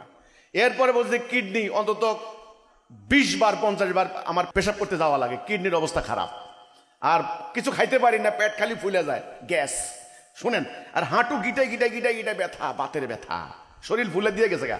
এখন বলেন, এত সংকট যদি ডাক্তারের কাছে যান, ডাক্তার আপনাকে পুরো কারণ নির্ণয় করার জন্য প্রথমে বলবে, ভাই এই এক লম্বা টেস্ট করতে পাঠাই দিবে, এরপরেও 6 মাস পর্যন্ত খালি ঘুরবেন, কারণ নির্ণয় করতে পারবেন না। আপনি কি অস্থির হবেন না যে না, কোনো একটা গুরুতর কারণ তো হয়েছে, না হলে এই লোকটা সুস্থ সবল মানুষ, হঠাৎ করে তার এই অবস্থা হলো কেন? আমাদের সমাজটা কিসের মতো? মানব দেহের মতো, মানব শরীরের মতো। এটা আজকে নানান ধরনের রোগে বাসা বেঁধেছে আমাদের এই সমাজে। ধরুন, দুর্নীতি একটা রোগ, সুদ একটা রোগ, অর্থ পাচার একটা রোগ, ডাকাতি আর একটা রোগ, নানান ধরনের দ্বন্দ্ব সংঘাত, পারিবারিক যন্ত্রণা, এ ধরনের রোগে বাসা বেঁধেছে। হাজার হাজার রোগ আমাদের। এখন এই সমাজকে রোগ মুক্ত করতে হলে আপনারা যারা সমাজের লোক, যারা এই সমাজ থেকে ধরে আছেন, আপনাদেরকে আগে শুনতে হবে এই রোগের কারণ কি, তারপরে সঠিক ঔষধ দিতে হবে, এবং আস্তে আস্তে ইনশাআল্লাহ সম্পূর্ণ শরীর রোগমুক্ত হয়ে যাবে। এখন আমাদের মুসলমানদের সমস্যা হচ্ছে, আমরা বলি আমরা আল্লাহকে বিশ্বাস করি, হ্যাঁ আমরা আল্লাহকে বিশ্বাস করি, কিন্তু আমরা আল্লাহর হুকুম মানি না, আমরা আল্লাহর আদেশ মানি না, আমরা কিছু মানি না। কেমনে দেখেন, আল্লাহ বলেছেন সুদ হারাম। আজ সুদ আমাদের জাতীয় অর্থনীতির বুনিয়াদ, সোজা হিসাব, সুদ ছাড়া অর্থনীতি চলে না। এটা কেবল বাংলাদেশ নয়, সারা দুনিয়ার মুসলিম রাষ্ট্রগুলো একই, সুদের উপর অর্থনীতি, দুনিয়া অর্থনীতি সুদের উপরে। ওকে, আমরা সুদ মানে আমরা আল্লাহর দেওয়া অর্থ ব্যবস্থা বাদ দিলাম, তাহলে এটা বাদ দিলাম। আমাদের কোর্ট কাছারিতে বিচার ফায়সালা হয় মানুষের তৈরি আইনে, আল্লাহর বিধানে নয়। আমি একটা করে, যেমন আল্লাহ কোরআনে বলেছেন, ওয়াতাসিমু বিহাবলিল্লাহি জামিয়া ওয়ালা তাফাররাকু, তোমরা ঐক্যবদ্ধ হও, আল্লাহর রশিকে ধারণ করো, তোমরা ফারাক হইও না, আলাদা হইও না। এটা আল্লাহর নির্দেশ। কার নির্দেশ? আল্লাহর নির্দেশ। আল্লাহর নির্দেশ মোতাবেক পুরো মুসলমান জাতি হবে কয় জাতি? এক জাতি। পুরো মুসলমানদের নেতা হবেন কয়জন? একজন। পুরো মুসলমান জাতীয় রাষ্ট্রীয় জীবনে কার আনুগত্য করবে? আল্লাহর আনুগত্য করবে। এই তো মুসলমান নাকি? আরে আমি যদি কোরআনের বিধান না মানি মুসলমান দাবি করি কেমনে? আপনারা বলুন, আপনারা বলুন। আল্লাহর নির্দেশনা মোতাবেক আমাদের কাবা এক। কাবা কয়টা? আমরা নামাজ পড়তে দাঁড়াই কাবাতে শরীফাতে আল্লাহু আকবার। একদিকে সবাই উত্তরের দক্ষিণের সাদা কালো আমেরিকান বাঙালি সবাই মিলে আমরা একটা কাবা, একটা মানে ঐক্যের প্রতীক। এই কাবা হচ্ছে ঐক্যের প্রতীক। না হলে কাবা অন্য কোনো প্রয়োজন ছিল না। ঐক্যের প্রতীক কাবা। কাবা ঘরে আল্লাহ থাকে, এখানে আল্লাহ নাই। আল্লাহ বাবা ইব্রাহিম আলাইহিস সালামকে দিয়ে মিল্লাত আবিকুম ইব্রাহিম, মুসলিম জাতির, মুসলিম মিল্লাতের বাবা, জাতির পিতা, তিনি আমাদের ঐক্যের প্রতীক কাবাকে ঠিক করে দিয়ে গেছেন। তোমরা যারা একত্ববাদের অনুসারী, তোমরা যারা ওয়াহদানিয়াতের বিশ্বাস করবে, তোমরা যারা বলবে লা ইলাহা ইল্লাল্লাহ, আল্লাহ ছাড়া কাউকে মানি না, তোমাদের পুরো জাতি হবে এক জাতি। কাবা কয়টা? নবী কয়জন? কিতাব কয়টা? একটা। আল্লাহ কয়জন? তো মুসলমান কয় জাতি হবে? এক জাতি। আজকে মুসলমানের অবস্থা কি আপনারা বলেন? এই একটা পাতা কি জন্য বানায়? একটা কাগজ লেখার জন্য। কাগজটা যদি মধ্যখানে যদি দুই টুকরা করেন, আরেক টুকরা করেন, এটা কি হবে বলেন? এটা কি হবে? আবর্জনা। কোনো কাজ করতে পারবেন? আজকে মুসলমানদের সেই অবস্থা হয়েছে। 200 কোটি মুসলমান, 55টা রাষ্ট্রে রাষ্ট্রে বিভক্ত। পাকিস্তান একটা, আমরা একটা। 71 সালে আমরা দুই পাকিস্তান মুসলমান মারামারি করে লক্ষ লক্ষ খুন হয়ে গেলাম। আমাদের এখানে ভারত মহাসাগর দেখেন মালদ্বীপ, মালদ্বীপের প্রেসিডেন্ট এখন হয়েছেন মোহাম্মদ মুজ্জু। মুজ্জু মানে আমাদেরই মুসলমান। মালদ্বীপ খবর আছে আমাদের নাই। ব্রুনাই একটা রাষ্ট্র। ব্রুনাইয়ের সুলতানের নাকি 1000-এর উপর গাড়ি, এক একটা গাড়ি দুনিয়ার সবচেয়ে লেটেস্ট মডেলের। আর আবার ঠিক আফ্রিকা যান, মুসলমানরা না খেয়ে মারা যাচ্ছে।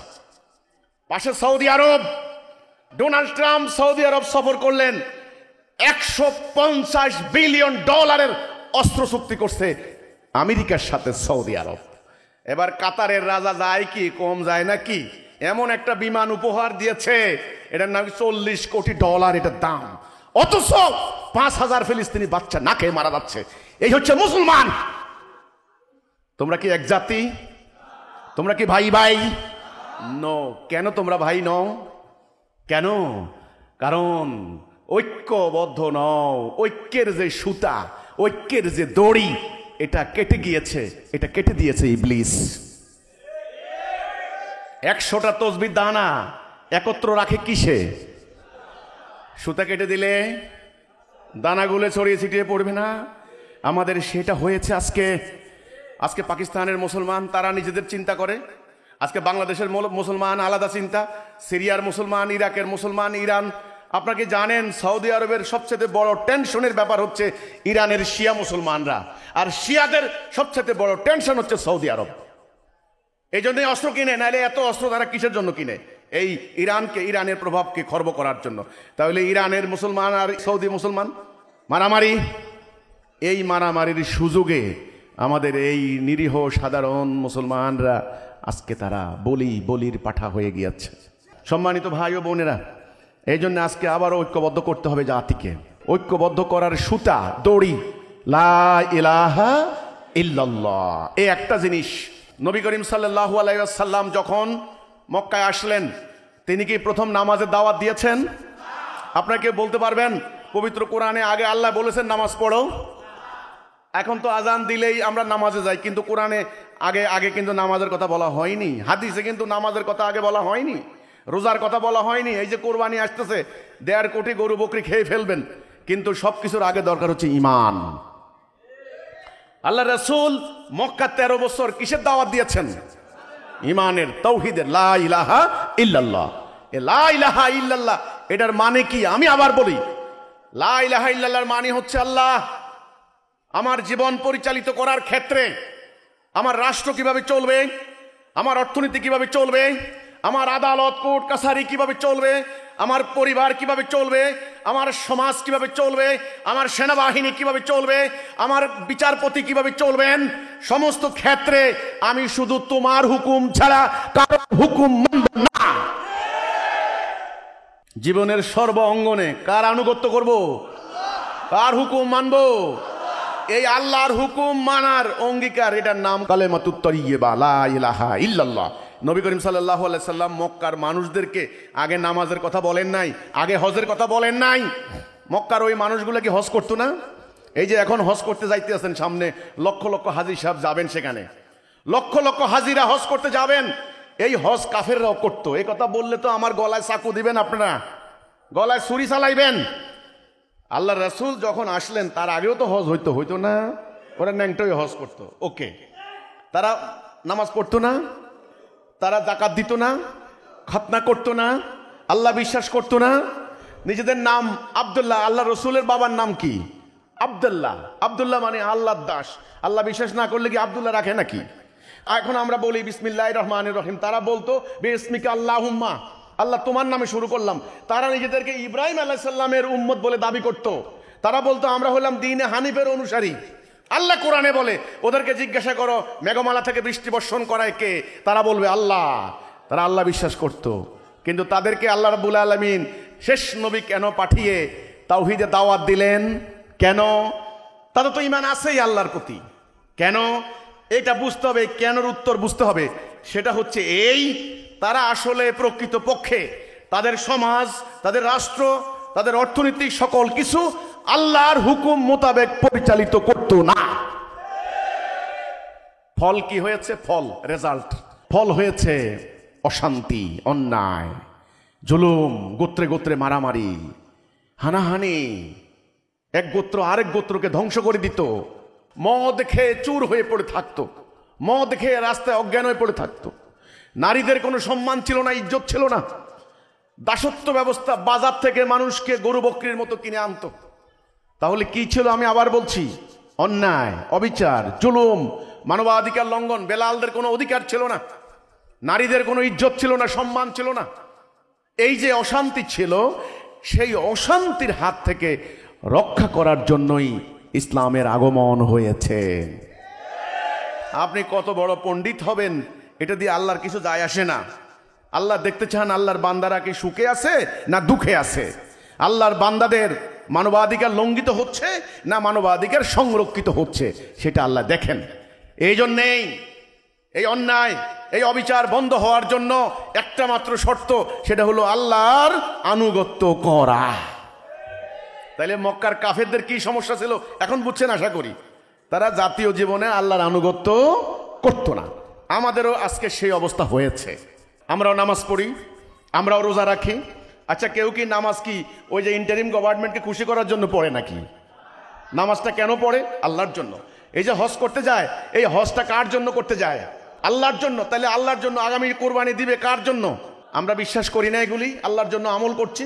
কিন্তু না, আমাদের রাষ্ট্র চলে আল্লাহর বিধান দিয়ে নয়, ব্রিটিশের আইন দিয়ে। এই হচ্ছে ব্যাপার। ফলে আমরা ইসলাম থেকে আউট, আমরা ঈমান থেকে আউট। এটাই হলো আমাদের কথা। ঈমানের কথা হলো আপনি আল্লাহর আদেশ ছাড়া কারো আদেশ মানতে পারবেন না। এবার আমরা আল্লাহর আদেশ কেন মানবো, এটা নিয়ে আমার কথা। আকীদা বুঝতে হবে। ইসলামের তিনটা পরিভাষা, আকীদা, ঈমান, আমল। এই তিনটা কথা মনে রাখবেন। আজকে মাদ্রাসাগুলিতে আমল শিক্ষা দেওয়া হচ্ছে। কেমনে ওযু করবেন, ওযুর মাসালা, রোজার মাসালা, হজের মাসালা, জাকাতের মাসালা। আমল জ্ঞান হাসিল করছেন, আমল জুব্বা পড়ছেন, আমল। আমলের আগে হচ্ছে ঈমান, আকীদা। তাহলে ঈমানটা কি? ঈমানটা হচ্ছে বান্দার সাথে আল্লাহর একটা চুক্তি, আল্লাহর একটা কন্ট্রাক্ট। বান্দা আল্লাহর বিধান ছাড়া কারো বিধান মানবে না। এ কথাটা খেয়াল রাখতে হবে। কিন্তু মৃত্যু পর্যন্ত এই কথার মধ্যে অটল থাকবে। আল্লাহ ওয়াদা দিয়েছেন বান্দার সমস্ত গুনাহ আল্লাহ মাফ করে দেবেন। এটাই হলো লা ইলাহা ইল্লাল্লাহ। তাহলে ঈমান হচ্ছে বান্দার সাথে আল্লাহর একটা চুক্তি, একটা কন্ট্রাক্ট। আল্লাহ রাসূল বলেছেন, মান কালা লা ইলাহা ইল্লাল্লাহ ফাদা খালাল জান্নাহ। যে বলল লা ইলাহা ইল্লাল্লাহ সে জান্নাত যাবে। আপনারা কি জান্নাত যেতে চান না জাহান্নাম যেতে চান? আচ্ছা, আপনারা একটা কথা বলেন তো, যারা হিন্দু আছে, ধরেন হিন্দু, খ্রিস্টান, ইয়াহুদি, আচ্ছা যত ধর্মের লোক অনুসারী, সবাই কি জাহান্নাম যেতে চায় না জান্নাত যেতে চায়? সবাই স্বর্গ, হেভেন। আমরা বলি জান্নাত, ওরা বলে স্বর্গ, হেভেন। সবাই শুনেন ফল ফলাদি খাইতে চায়, ছায়া সুনিবিড় জায়গায় থাকতে চায়, মধুর নহর, দুধের নহর, জান্নাতে যেতে চায় সবাই। আগুনে জ্বলতে চায় কেউ? নো। এখন জান্নাতে যাওয়ার জন্য রাস্তা, পথ, একটা হলো উদ্দেশ্য, একটা হলো উদ্দেশ্য হাসিলের পথ। আপনি দেখেন উদ্দেশ্য হলো আমরা ঢাকায় যাব। ঢাকায় যাওয়ার জন্য পথ আছে না, সঠিক পথ। এখন আপনি যদি ঢাকার পথে না উঠে শেরপুরের দিকে রোডে উঠলেন, আপনার সময় যাবে, টাকা যাবে, শ্রম যাবে, আপনি কি গন্তব্যে পৌঁছতে পারবেন? কেন পারবেন না? রাস্তা ভুল পথ। এই জন্যে দরকার হচ্ছে হেদায়া। দরকার কি? হেদায়া মানে সঠিক পথ। এখন হেদায়াটা কি, রাস্তাটা কি, কে রাস্তা দিলেন? আল্লাহ দিলেন। আর আরেকটা রাস্তা কে বানাবে, এগুলি বোঝার জন্য আমাদেরকে একটা সংক্ষিপ্ত আলোচনা শুনতে হবে। সেটা হলো মানুষ সৃষ্টির উদ্দেশ্য। আমি আবার বলছি, আমার হাতে একটা বস্তু, এটার উদ্দেশ্য কি? এটার উদ্দেশ্য কি বলেন? টাইম দেওয়া। আপনি পৃথিবীর যে কোনো মানুষকে জিজ্ঞাসা করেন, উত্তর কি? একটা পাইবেন না দুইটা? একটা। আমার হাতে একটা গ্লাস আছে, এটার উদ্দেশ্য কি? কাপ আছে, এটার উদ্দেশ্য কি? পানি খাওয়া বা তরল মানে চা খাওয়া, পানি খাওয়া। ওকে। আমার হাতে একটা বাক্স আছে, এটা কিসের জন্য? টিস্যুর বাক্স। ওকে। আপনি দেখেন এই হল রুমের মধ্যে যত বস্তু দেখেন, প্রত্যেকটার একটা উদ্দেশ্য আছে না? এই উদ্দেশ্য সম্পর্কে জানার নাম আকীদা। আকীদা যদি ভুল হয়, ব্যবহার ভুল হয়ে যাবে।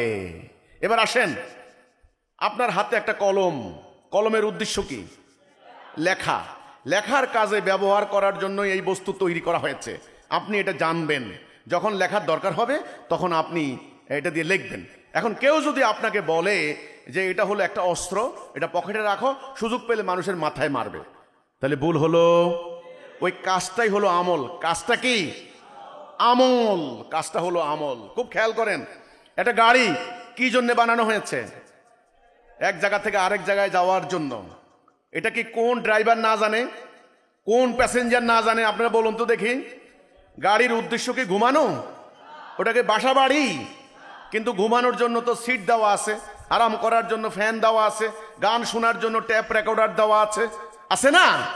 কিন্তু এটা কি বসবাসের বাড়ি? কেউ কি সেটা মনে করে? যদি মনে করে, আকীদা ভুল হলো না? গাড়ি কিন্তু বসবাসের বাড়ি নয়। এটা হলো এক জায়গা থেকে আরেক জায়গায় নেওয়ার উদ্দেশ্যে একটা যন্ত্র তৈরি করা হয়েছে। ওই উদ্দেশ্য যদি হাসিল না হয়, পৃথিবীর দামি গাড়ি হলেও গাড়ির কোনো মূল্য নাই। এই যে কতগুলো ফ্যান আছে দেখবেন, ফ্যান, এই ফ্যান ঘুরতেছে কিসের জন্য? বাতাস। ওই আপনাদের মাথার উপরে ফ্যান আছে, এটা বাতাস দেবে।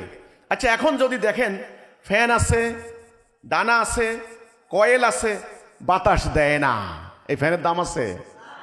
ঘড়ি টাইম দেয় না, এই ঘড়ির দাম আছে? না। তো কাজেই উদ্দেশ্য সম্পর্কে জানার নাম আকীদা। এটা খুব মনোযোগ দিতে হবে, কিন্তু এটা ভুল হলে কিন্তু সব শেষ। আপনারা তো নিশ্চয়ই বাড়ি থেকে যখন রওনা দিয়েছেন তখন এই নিয়ত করে এসেছেন যে হিজবুত তৌহিদের ইমাম আসবেন, আমরা ওনার বক্তব্য শুনবো, নাকি অন্য কোনো উদ্দেশ্য? এখন যদি আপনারা ময়মনসিংহে এসে যদি সিনেমা হলে ঢুকে সিনেমা দেখে বিকেল বেলায় বাদাম খাইতে খাইতে বাড়ি চলে যান, তো উদ্দেশ্য হাসিল হবে? উদ্দেশ্য সম্পর্কে জানার নাম আকীদা। আকীদা আগে, ইমান তারপরে আমল। যাদের ইমান আকীদা ভুল, তাদের আমল ভুল, কাজ ভুল। আর একটা জিনিস বুঝবেন, ইবাদত কাকে বলে?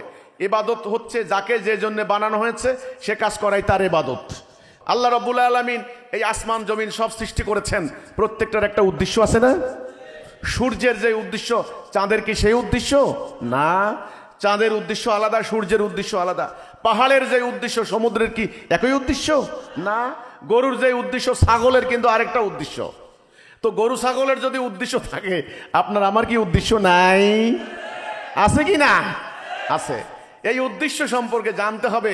আল্লাহ রাব্বুল আলামিনের এই সমস্ত সৃষ্টি অনর্থক, অহেতুক, অপ্রয়োজনীয়, খামাখা আল্লাহ সৃষ্টি করেননি। মহান উদ্দেশ্য নিয়ে তিনি সৃষ্টি করেছেন। এই আগে উদ্দেশ্য সম্পর্কে জানেন, তারপরে ইমানটা আনেন, সেটা হবে সঠিক ইমান, পারফেক্ট ইমান, খাঁটি ইমান। এরপরে ওই ইমানের উপর নির্ভর করে যে আমলটা করবেন, ওইটাই হলো আসল আমল, খাঁটি আমল, আমলে সালেহ। আমলও দুই প্রকার, আমলে সালে, আমলে সাইয়া। আসল আমল, খাঁটি আমল, দরকারি আমল, আর একটা হচ্ছে বেদরকারি আমল, খারাপ আমল, অপ্রয়োজনীয়, অনর্থক, ওটার নাম আমলে সাইয়া। এখন আমল, ভালো আমল, দরকারি আমল, প্রয়োজনীয় আমল যদি করতে হয়, আমলের আগে ঈমান আকীদা জানা দরকার আছে না? ওকে, আমরা জানলাম এই ঘড়ির উদ্দেশ্য হচ্ছে সময় দেওয়া। এখন আমি যদি বলি তাহলে এর উদ্দেশ্যটা কি, আর উত্তর দিতে পারবে না মুসলমানরা। দু একজনে একটু আগাইয়া উত্তর দেয় পড়ার জন্য। পড়ার জন্য যদি বলি এটা আল্লাহ নাযিল করছে কেন, আমি যদি বলি ভাই বলেন গরুরে কি জন্য বানাইছে, বলছে খাওয়ার জন্য। সুন্দর উত্তর, গরু খাই আমরা, পুষ্ট হয়েছে, আমরা জুতা বানাই, উদ্দেশ্য হয়ে গেছে। ভাই পাহাড়ের কি উদ্দেশ্য, যেমন বলতে পারে কি সুন্দর মতে। গাছের কি উদ্দেশ্য, বলছে আমাদেরকে ফার্নিচার দেয়, আমাদেরকে অক্সিজেন দেয়, বা আমাদেরকে এই দেয় ইত্যাদি ইত্যাদি, গাছের ফল ফলা দিয়ে আমরা খাই। তো আমি যদি বলি তাহলে এটার উদ্দেশ্য কি, আর পারে না। কেন পারলেন না? উদ্দেশ্য ছাড়া তো আল্লাহ এত বড় কোরআন দেননি, আল্লাহ রসুলকে পাঠাননি। শ্রেষ্ঠ রসুল, যার আল্লাহ নিজের টাইটেল রসুলকে দিয়েছেন রউফুর রহিম। আল্লাহ হচ্ছেন রউফুর রহিম, রসুলকে এই টাইটেল দেওয়া হয়েছে রউফুর রহিম। এবং মানব জাতির জন্য তিনি রহমাতাল লিল আলামিন, তিনি বিশ্ব নবী, সারে জাহানের নবী। উনাকে একটা মহান উদ্দেশ্যে পাঠানো হয়েছে। সেই উদ্দেশ্য সম্পর্কে আজকে উম্মতে মুহাম্মদে কি জানে? জানে না। ওরা মনে করে দাড়ি রাখাই হলো নবীর আসার উদ্দেশ্য, ওরা মনে করে মেসওয়াক করাই হচ্ছে উদ্দেশ্য, ওরা মনে করে ডাইন কাতে শোয়াই হচ্ছে উদ্দেশ্য, ওরা মনে করে টাকনু পরাই হচ্ছে উদ্দেশ্য। আরবের মতো জুব্বা পরবো আর একটা পাগড়ি পরবো, বাস আমার উদ্দেশ্য হয়ে গেছে গা। আসলে কি নবী এই উদ্দেশ্যে এসেছেন? এই উদ্দেশ্য সম্পর্কে যদি আপনি না জানেন, সমস্ত আমল হবে ভুল, অনর্থক আমল করতেই থাকবেন, করতেই থাকবেন। কোন লোক যদি গাড়িতে উঠে, বাসে উঠে, বাসের কন্ট্রাক্টর যদি বলে ভাই আপনি কোথায় যাবেন, জানি না ভাই কই যাব ভাই, আমার কোনো উদ্দেশ্য নাই। কি করবে? ওস্তাদ থামান, গাড়ি থামান, ওস্তাদ থামান, পাগল একটা উঠছে আমার এখানে, ভাই নামেন তো, নামেন তো ভাই, নামেন তো, নামেন নামেন নামেন। এবার রাস্তায় দাঁড়ায় এদিকে তাকাইলো, আইসা ধরলো পুলিশ, এই মিয়া বাড়ি কই?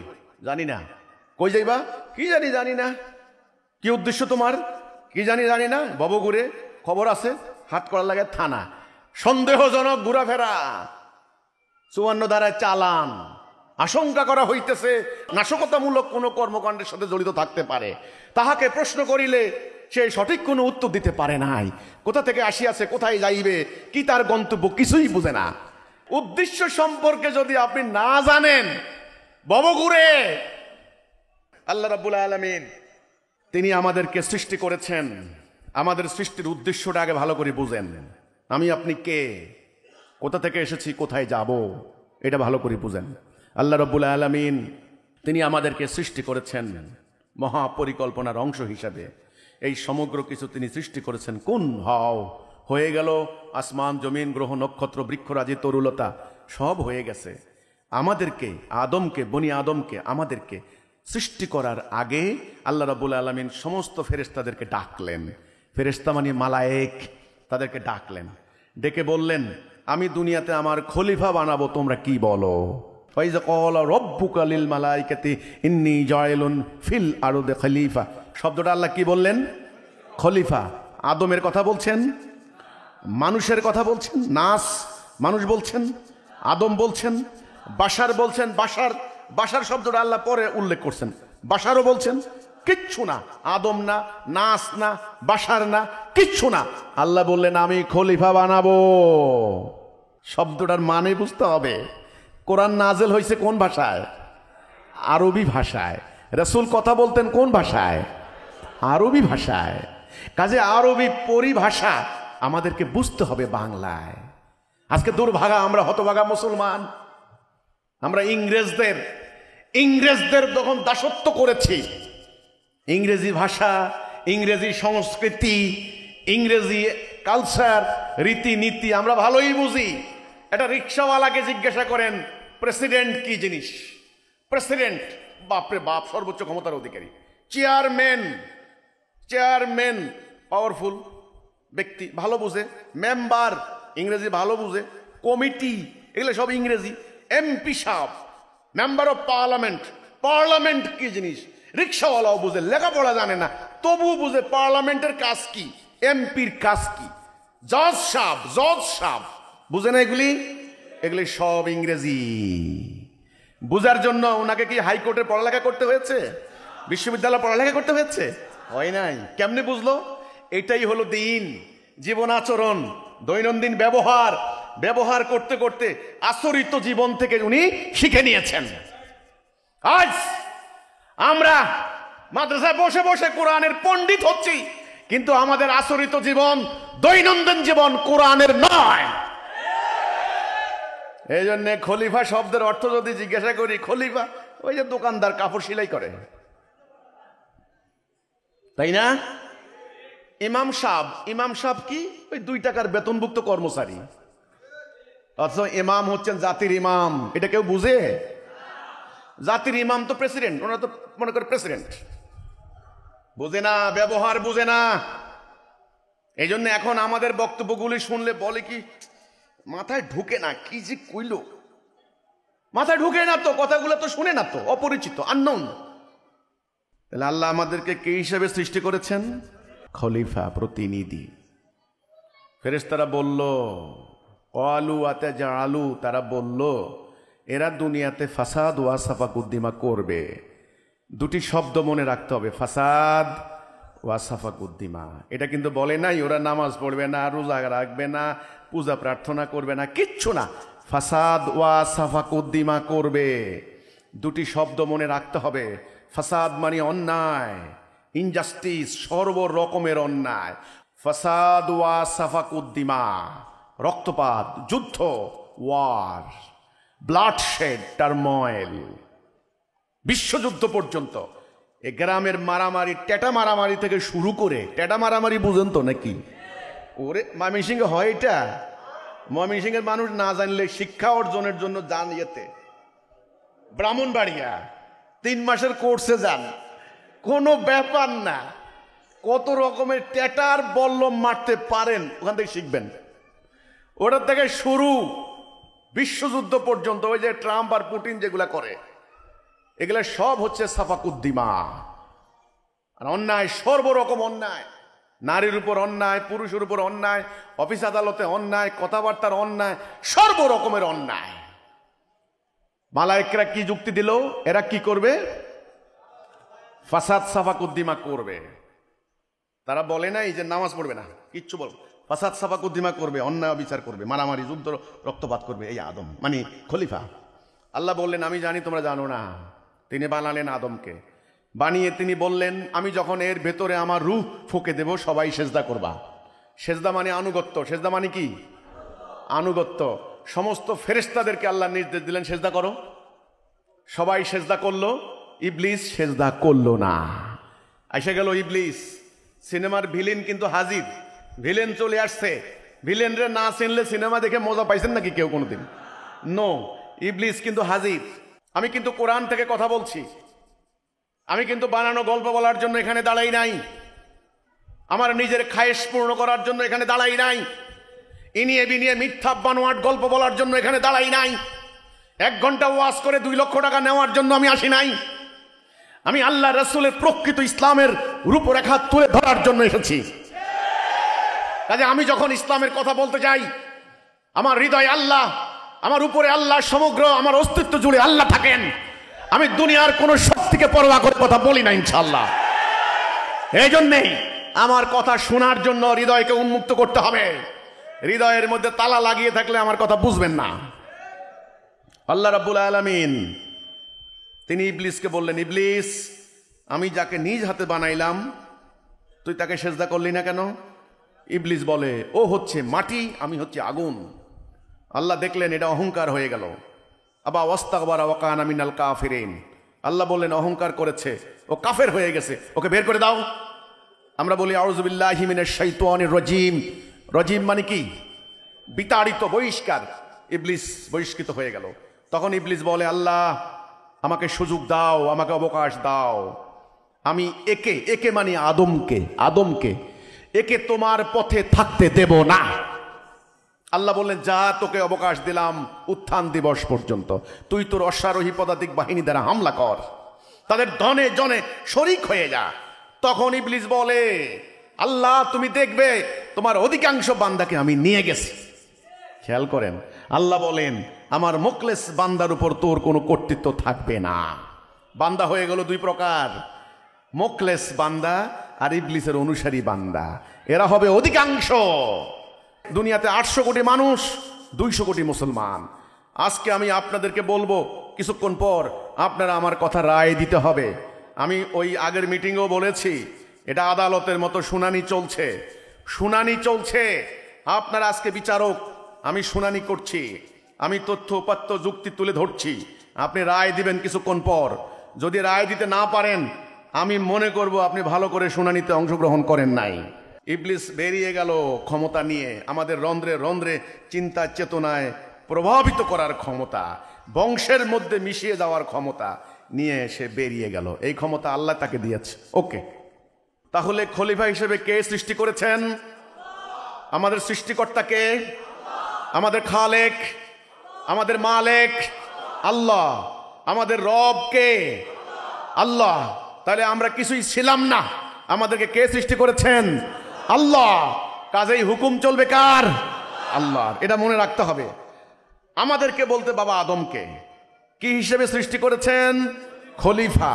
তাহলে বাবা আদমের মূল কাজ কি? আল্লাহর খেলাফত করা। মূল কাজ কি? আল্লাহর খেলাফত করা। বাবা আদম যেন আল্লাহর খেলাফত করতে না পারে, প্রধান শত্রুকে ইবলিস। প্রধান শত্রুকে ইবলিস। আল্লাহকেও চিনবেন, ইবলিসকে চিনবেন না? ইবলিসকেও চিনতে হবে, না হলে বলে আউযু বিল্লাহি মিনাশ শাইতানির রাজিম, বিসমিল্লাহির রহমানির রহিম। আগে তো শয়তানের থেকে পানা চাইলেন আপনারা, তারপরে না বিসমিল্লাহির রহমানির রহিম। ইবলিসকেও চিনতে হবে আল্লাহকে চিনতে হইলে। আপনি যদি সাদা বুঝতে চান, তাহলে আপনাকে কালো সম্পর্কে ধারণা থাকতে হবে। কালো যদি না বুঝেন, সাদাও বুঝবেন না। জীবনে যদি তিতা না খান, মিঠা কি জিনিস বুঝবেন না। এটা বুঝতে হবে। এই যে আমাদের পুরুষরা বসে আছেন, পুরুষ, আমি পুরুষ, বাপখানাই আলাদা। আরে নারী সৃষ্টি না করলে আপনি যে পুরুষ, আপনি বুঝতেন না জীবনে। ঠিক অন্য অন্য গাছপালার মতো, নাকি আমার কথাটা বুঝেন নাই?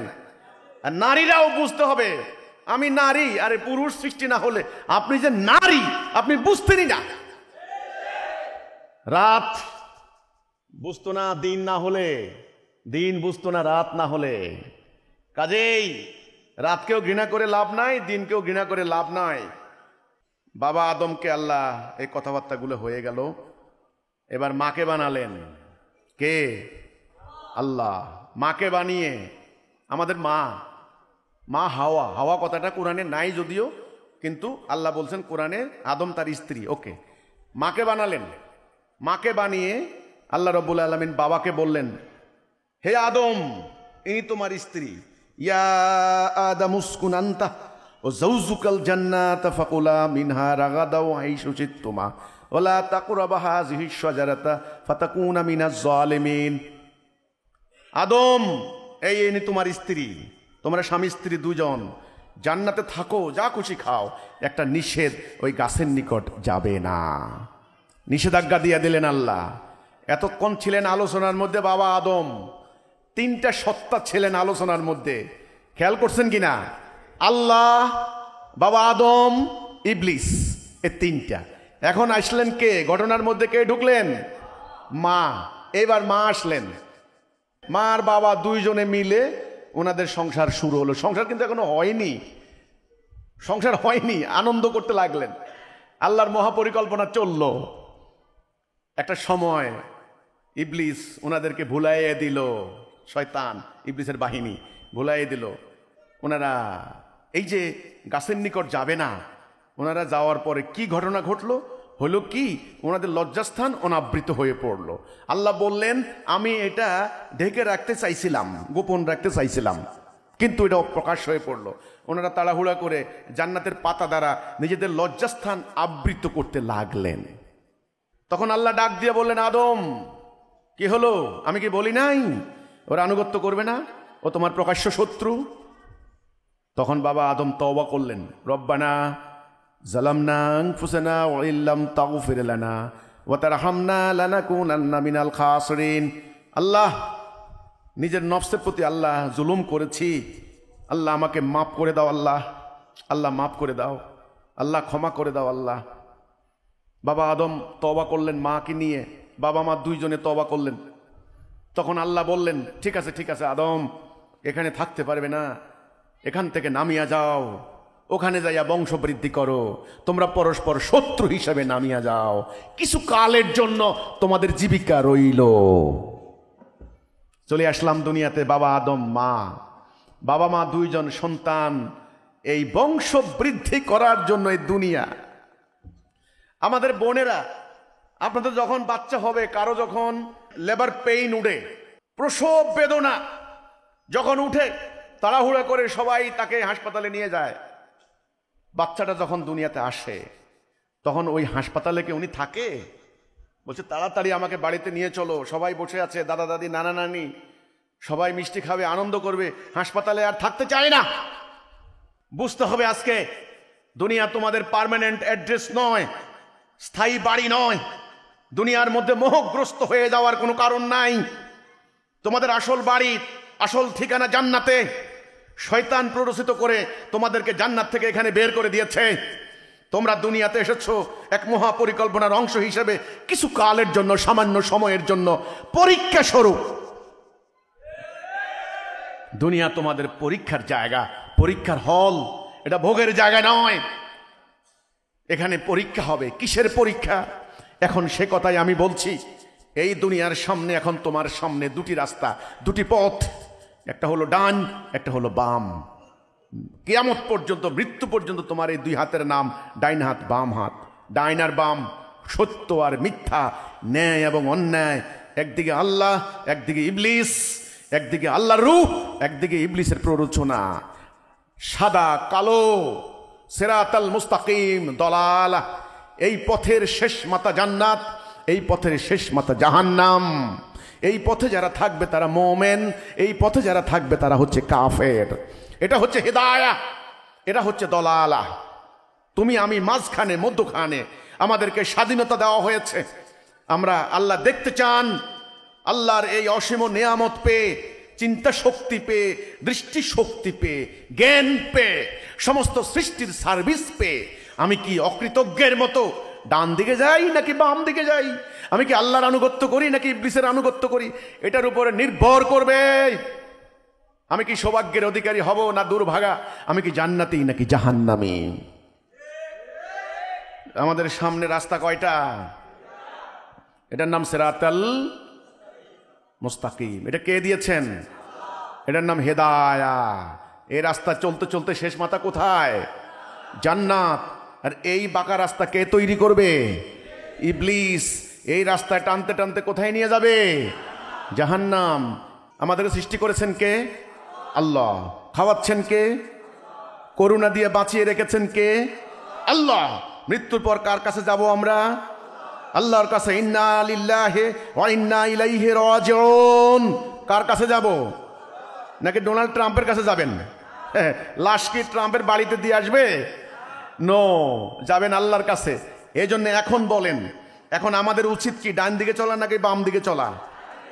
আমাদের উচিত কি হবে? আমরা কি আল্লাহর আনুগত্য করা না ইবলিসের আনুগত্য করা? আল্লাহর হুকুম মানা নাকি ইবলিসের হুকুম মানা? এই আল্লাহর হুকুম যেন আমরা মানতে পারি, সেটার জন্যই যুগে যুগে আল্লাহ রাব্বুল আলামিন এই একটি বাক্য দিয়ে সকল নবীকে পাঠিয়েছেন। সেই বাক্যের নাম হলো লা ইলাহা ইল্লাল্লাহ। লা ইলাহ, লা মানি মানি না। কাকে মানি না? আল্লাহর ব্যতীত, আল্লাহর বিপরীত যত আইন বিধান হুকুম আছে, এটার নাম গায়রুল্লাহ, এটার নাম তাগুত। আমি এই গায়রুল্লাহকে অস্বীকার করলাম। লা ইলাহা ইল্লাল্লাহ, একমাত্র ইলাহ আল্লাহকে মেনে নিলাম। এই সিদ্ধান্ত নেওয়ার সাথে সাথে আপনি সিরাতুল মুস্তাকিমে রওনা দিলেন। আল্লাহ যুগে যুগে দিন পাঠালেন মানব জাতিকে। আমি তো শপথ নিলাম লা ইলাহা ইল্লাল্লাহ, আল্লাহ তোমার বিধান ছাড়া কারো বিধান মানবো না। এটা হলো একটা শপথ, এটা হলো একটা কন্ট্রাক্ট। বিধান তো লাগবে তো নাকি? হুকুম আহকাম সম্বলিত এই বিধান আল্লাহ রাব্বুল আলামিন নবীকে পাঠিয়েছেন। অনেক আগের নবী, যেমন তাওরাত পাঠানো হয়েছে, ইনজিল পাঠানো হয়েছে, জাবুর পাঠানো হয়েছে, অনেক নবী আসছেন। শেষ নবীকে পাঠানো হয়েছেন এই কিতাব দিয়ে। এটা হলো লা ইলাহা ইল্লাল্লাহর উপরে তৈরি করা একটা জীবন বিধান। এটা কে পাঠিয়েছেন? আল্লাহ। এখানে হারাম হালাল, জায়েজ না জায়েজ, বৈধ অবৈধ, এই মানদণ্ড কে দিয়েছেন? আল্লাহ। ওই যে আমরা গোড়ায় বলেছি, আল্লাহ তোমার বিধান ছাড়া কারো বিধান মানবো না। এখন আপনি ধরেন বাংলাদেশে আইসা আপনি যদি বাংলাদেশে বলেন যে আমি ভারতের আইন ছাড়া কারো আইন মানবো না, তাহলে ভারতের সংবিধান লাগবে না আপনার? আপনি যদি বলেন বাংলাদেশ সরকারের আইন ছাড়া কারো আইন মানবো না, তাহলে বাংলাদেশের সংবিধান লাগবে না আপনার? এই ওই সংবিধানে লেখা আছে কোনটা করবেন কোনটা করবেন না, কোনটা পারবেন, আপনার কি অধিকার, আপনার স্ত্রীর কি অধিকার, আপনি কি করলে কি শাস্তি হবে, সংবিধানে পুরাই লেখা থাকবে।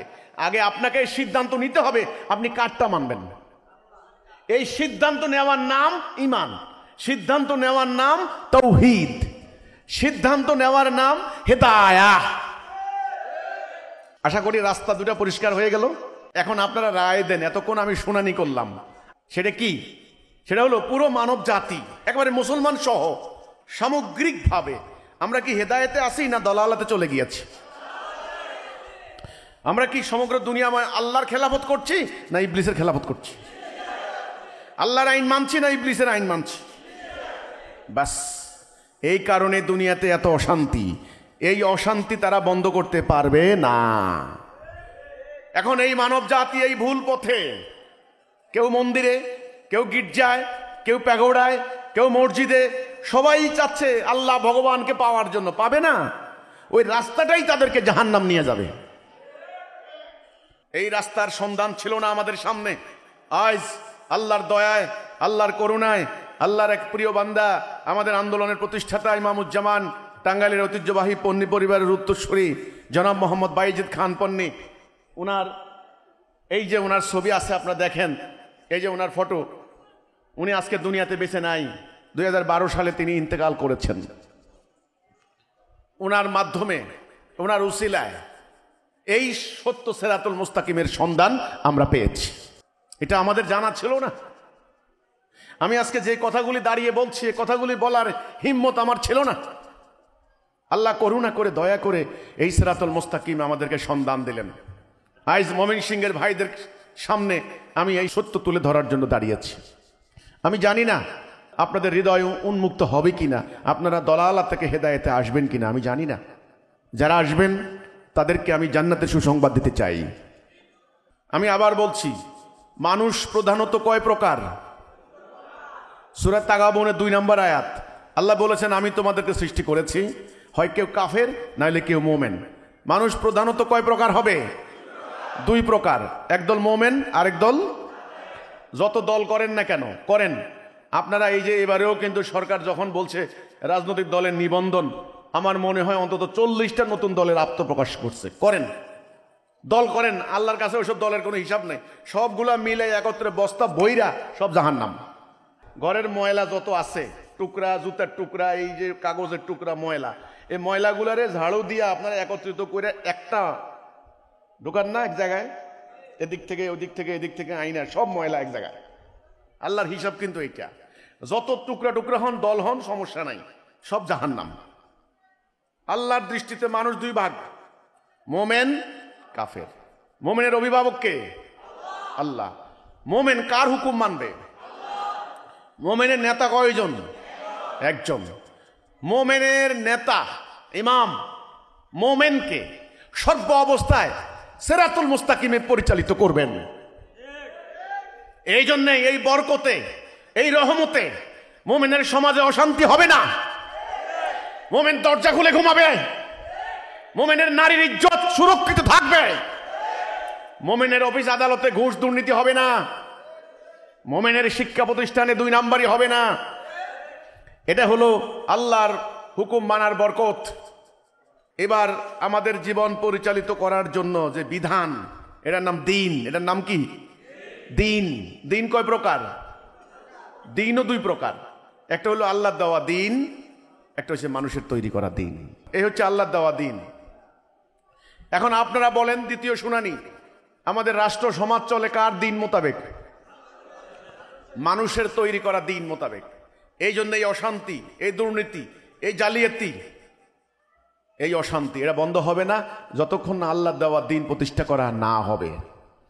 এখন প্রথম কথা, যারা ঈমান আনেন নাই, আপনারা যদি আল্লাহর আনুগত্য করতে চান, আল্লাহর হুকুম মানতে চান, তবে আপনাদেরকে ঈমান আনতে হবে। সেই ঈমানের ডাক, তাওহীদের ডাক নিয়ে হাজির হয়েছে হিজবুত তাওহীদ। এই কাজে আমাদের কোনো দুনিয়াবি স্বার্থ নাই, কোনো অর্থনৈতিক স্বার্থ নাই। আমরা এটা দাবি করছি না আমাদেরকে টাকা পয়সা দিতে হবে।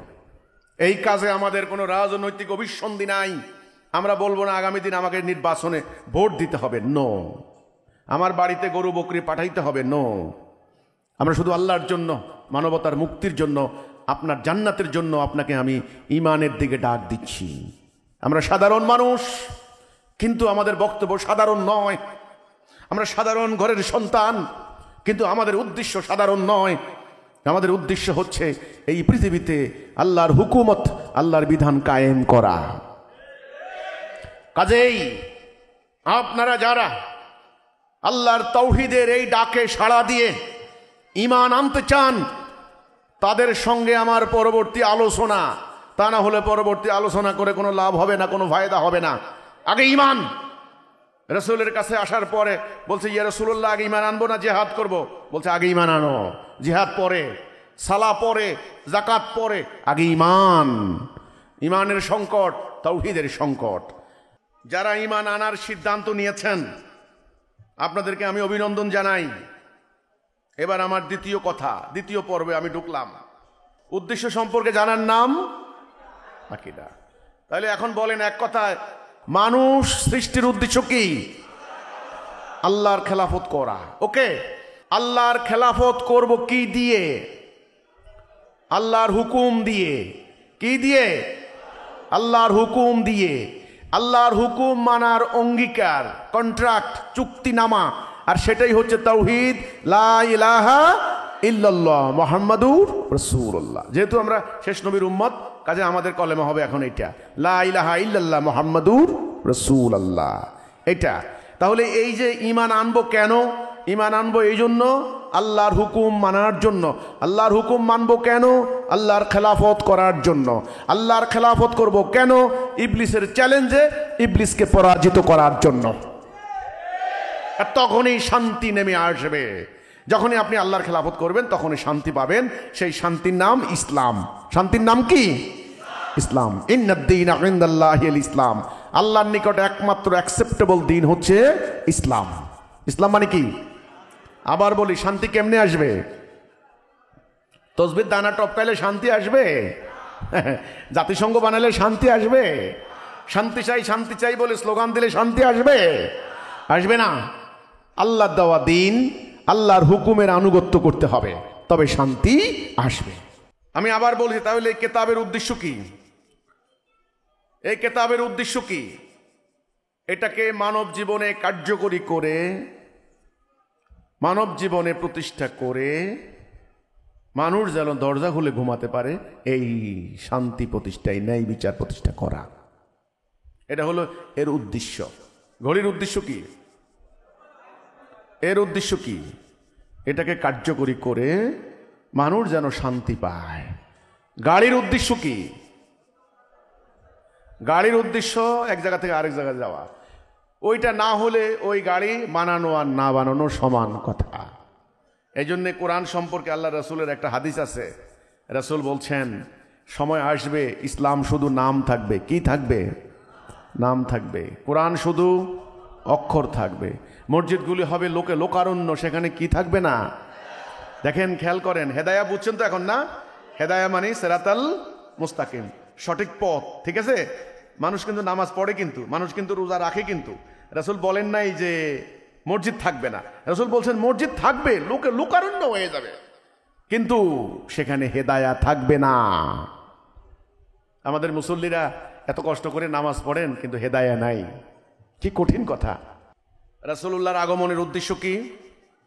সূরা ফাতিহা 28, সূরা সফ 9, সূরা তাওবা 33, তিনটা সূরা। আল্লাহ বলছেন, হুয়াল্লাযী আরসালা রাসূলাহু বিল হুদা ওয়া দীনিল হক লিইয়ুযহিরাহু আলা দীনি কুল্লিহি ওয়া কাফা বিল্লাহি শাহীদা। সাক্ষী হিসেবে আল্লাহই যথেষ্ট। তিনি নিজের রাসূলকে পাঠিয়েছেন হেদায়া এবং সত্য দিন দিয়ে। দেখছেন কি দিয়ে পাঠিয়েছে? হেদায়া। হেদায়া মানে কি? লা ইলাহা ইল্লাল্লাহ। আর এই হেদায়াতের উপরে একটা জীবন ব্যবস্থা, সত্য দিন, এটা দিয়ে আমি পাঠালাম। কে বলছেন এটা? আল্লাহ। কাকে পাঠালেন? রাসূলকে। আমি পাঠালাম লিইয়ুযহিরাহু আলা দ্বীনি কুল্লিহি, যেন অন্যান্য সমস্ত দ্বীনের উপরে এটাকে বিজয়ী করে, প্রতিষ্ঠা করে, গালেব করে, জাহের করে। এই জন্য আল্লাহ রাব্বুল আলামিন সূরা শুরার মধ্যে নির্দেশ দিয়েছেন, আন আকিমুদ্দিন, দিন প্রতিষ্ঠা করো। দিন, আবার বলছি, দিন মানে জীবন ব্যবস্থা। দিন মানে কি?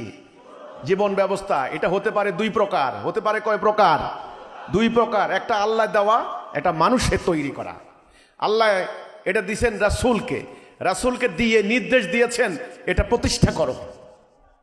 একটা গাড়ি আপনাকে আমি উপহার দিলাম, আপনাকে দিয়ে বললাম এবার তুমি গন্তব্যে যাও।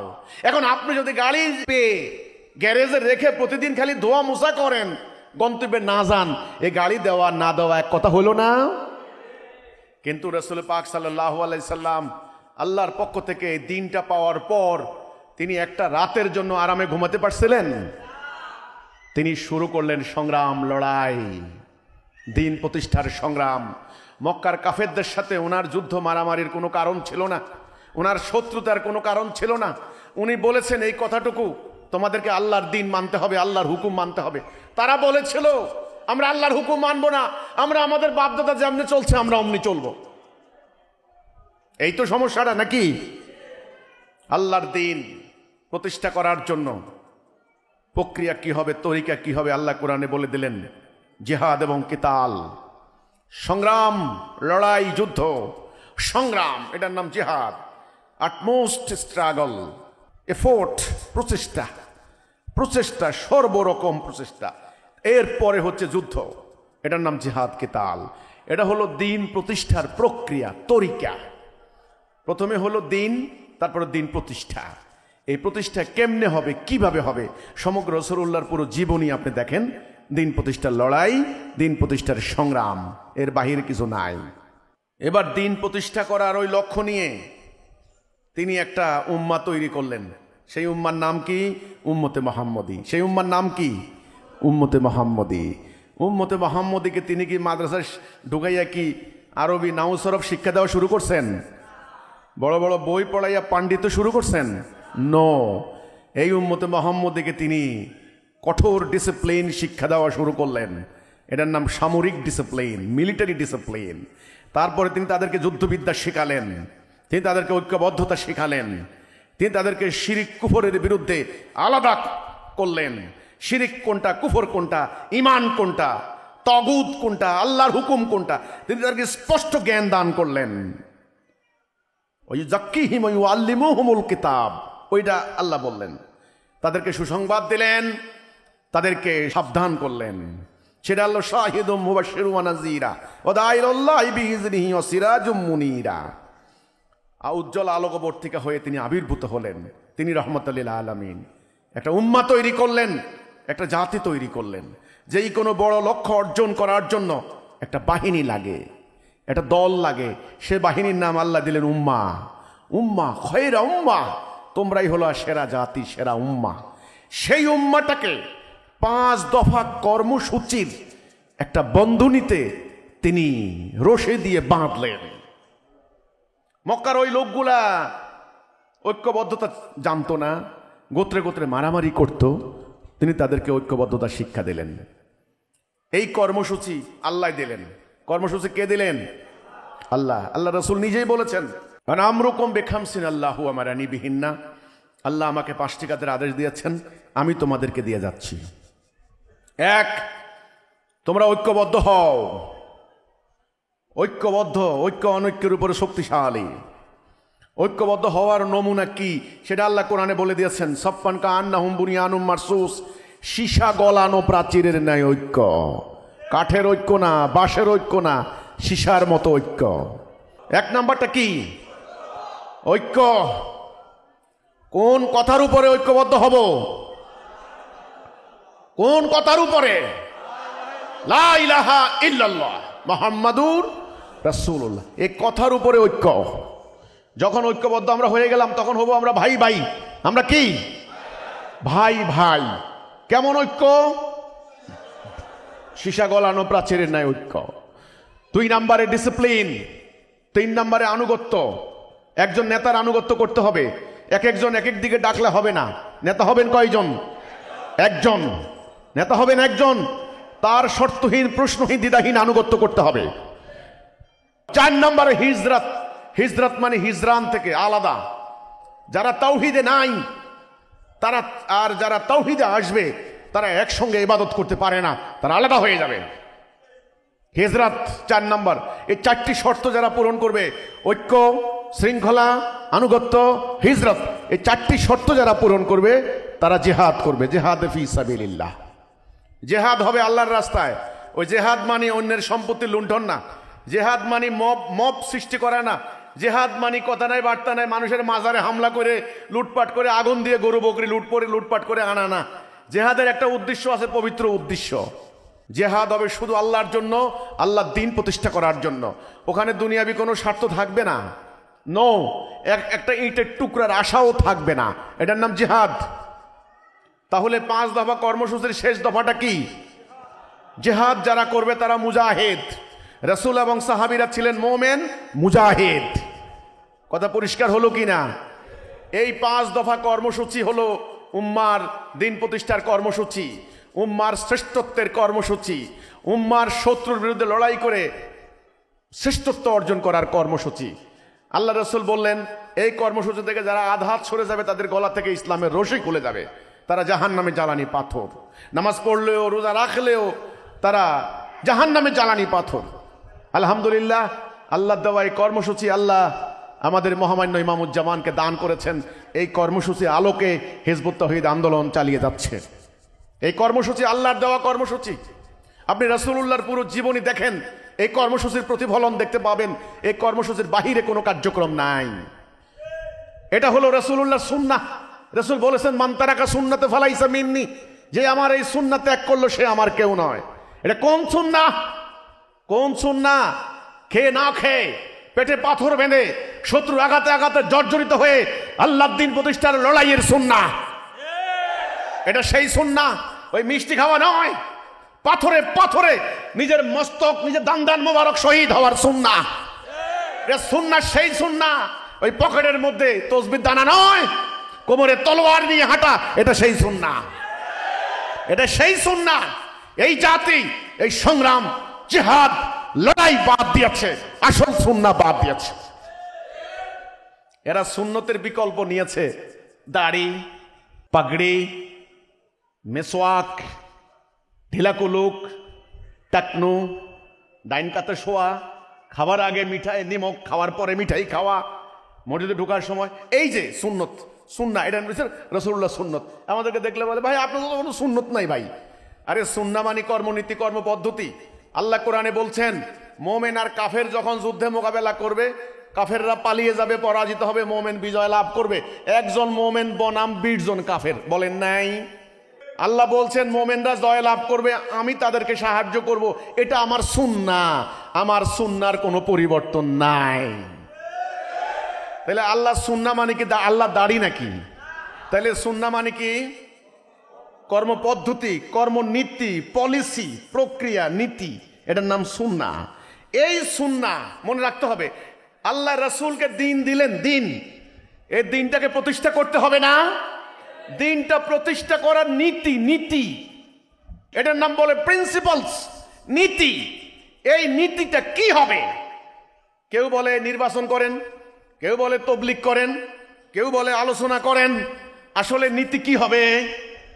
জিহাদ এবং কিতাল, এটাই সুন্নাহ। কথা মনে থাকবে।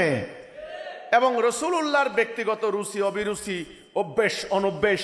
উনি আরবের মানুষ, স্বাভাবিকভাবে উনি খেজুর খাইতেন, উনি জুব্বা পরতেন, উনি পুরুষ, ওনার দাঁড়িয়ে উঠছে, স্বাভাবিকভাবে ডাইন কাতে ঘুমাইতেন। এটা ওনার আদত, আদত, ব্যক্তিগত অভ্যেস অনভ্যেস, এটাকে বলে আদত। এটা আপনি যত অনুসরণ করবেন তত আপনি উপকৃত হবেন, সব হবে। কিন্তু মনে রাখবেন, ওগুলা শিক্ষার জন্য এত বড় একজন মহামানব আসে নাই। উনি আসেন আল্লাহর দেওয়া দিন লড়াই করে, মানব জীবনে প্রতিষ্ঠা করে, ইবলিসের চ্যালেঞ্জে আল্লাহকে বিজয়ী করার জন্য। এই আকীদা আপনাদেরকে বুঝতে হবে। এই আকীদা না বুঝলে যত কষ্ট করেন কোনো লাভ নাই। তাহলে কর্মসূচি, আল্লাহর দেওয়া কর্মসূচি, এই কর্মসূচি অনুসরণ করছে হিজবুত তাওহীদ। আমি আজ এই ময়মনসিংহের এই কর্মী সম্মেলনে দাঁড়িয়ে আমি বর্তমান সরকার, সেনাবাহিনী, গণমাধ্যম, শিক্ষিত সমাজ, শ্রমিক শ্রেণী, ছাত্র জনতা, যারা আন্দোলন করেছেন, যারা রাজনৈতিক দল করেন, আলেম ওলামা, সবার প্রতি আমি আহ্বান করে বলতে চাই, আপনারা যতই আন্দোলন করেন, যতই নির্বাচন করেন, যতই জোট করেন, যতই সরকার পাল্টান, শান্তি কোনোদিন আসবে না যতক্ষণ পর্যন্ত না এই কথার উপরে ঐক্যবদ্ধ হতে না পারেন।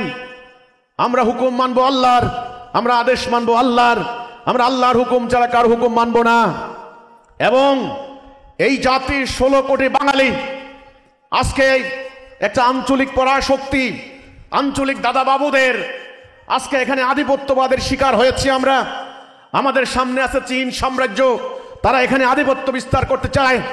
আমাদের এখানে আমেরিকা এবং ইঙ্গো মার্কিন চক্রান্ত, তারা এখানে জাতিসংঘের মাধ্যমে এখানে আধিপত্য বিস্তার করতে চায়। এবং মিয়ানমারের সেনাবাহিনী, মিয়ানমারের রাখাইন আর্মি, তারাও আমাদের এখানে একটা ষড়যন্ত্র করছে। এই সকল ষড়যন্ত্রের মোকাবেলা আপনারা তখনই করতে পারবেন আল্লাহ রসুলের দেওয়া 5 দফা কর্মসূচি।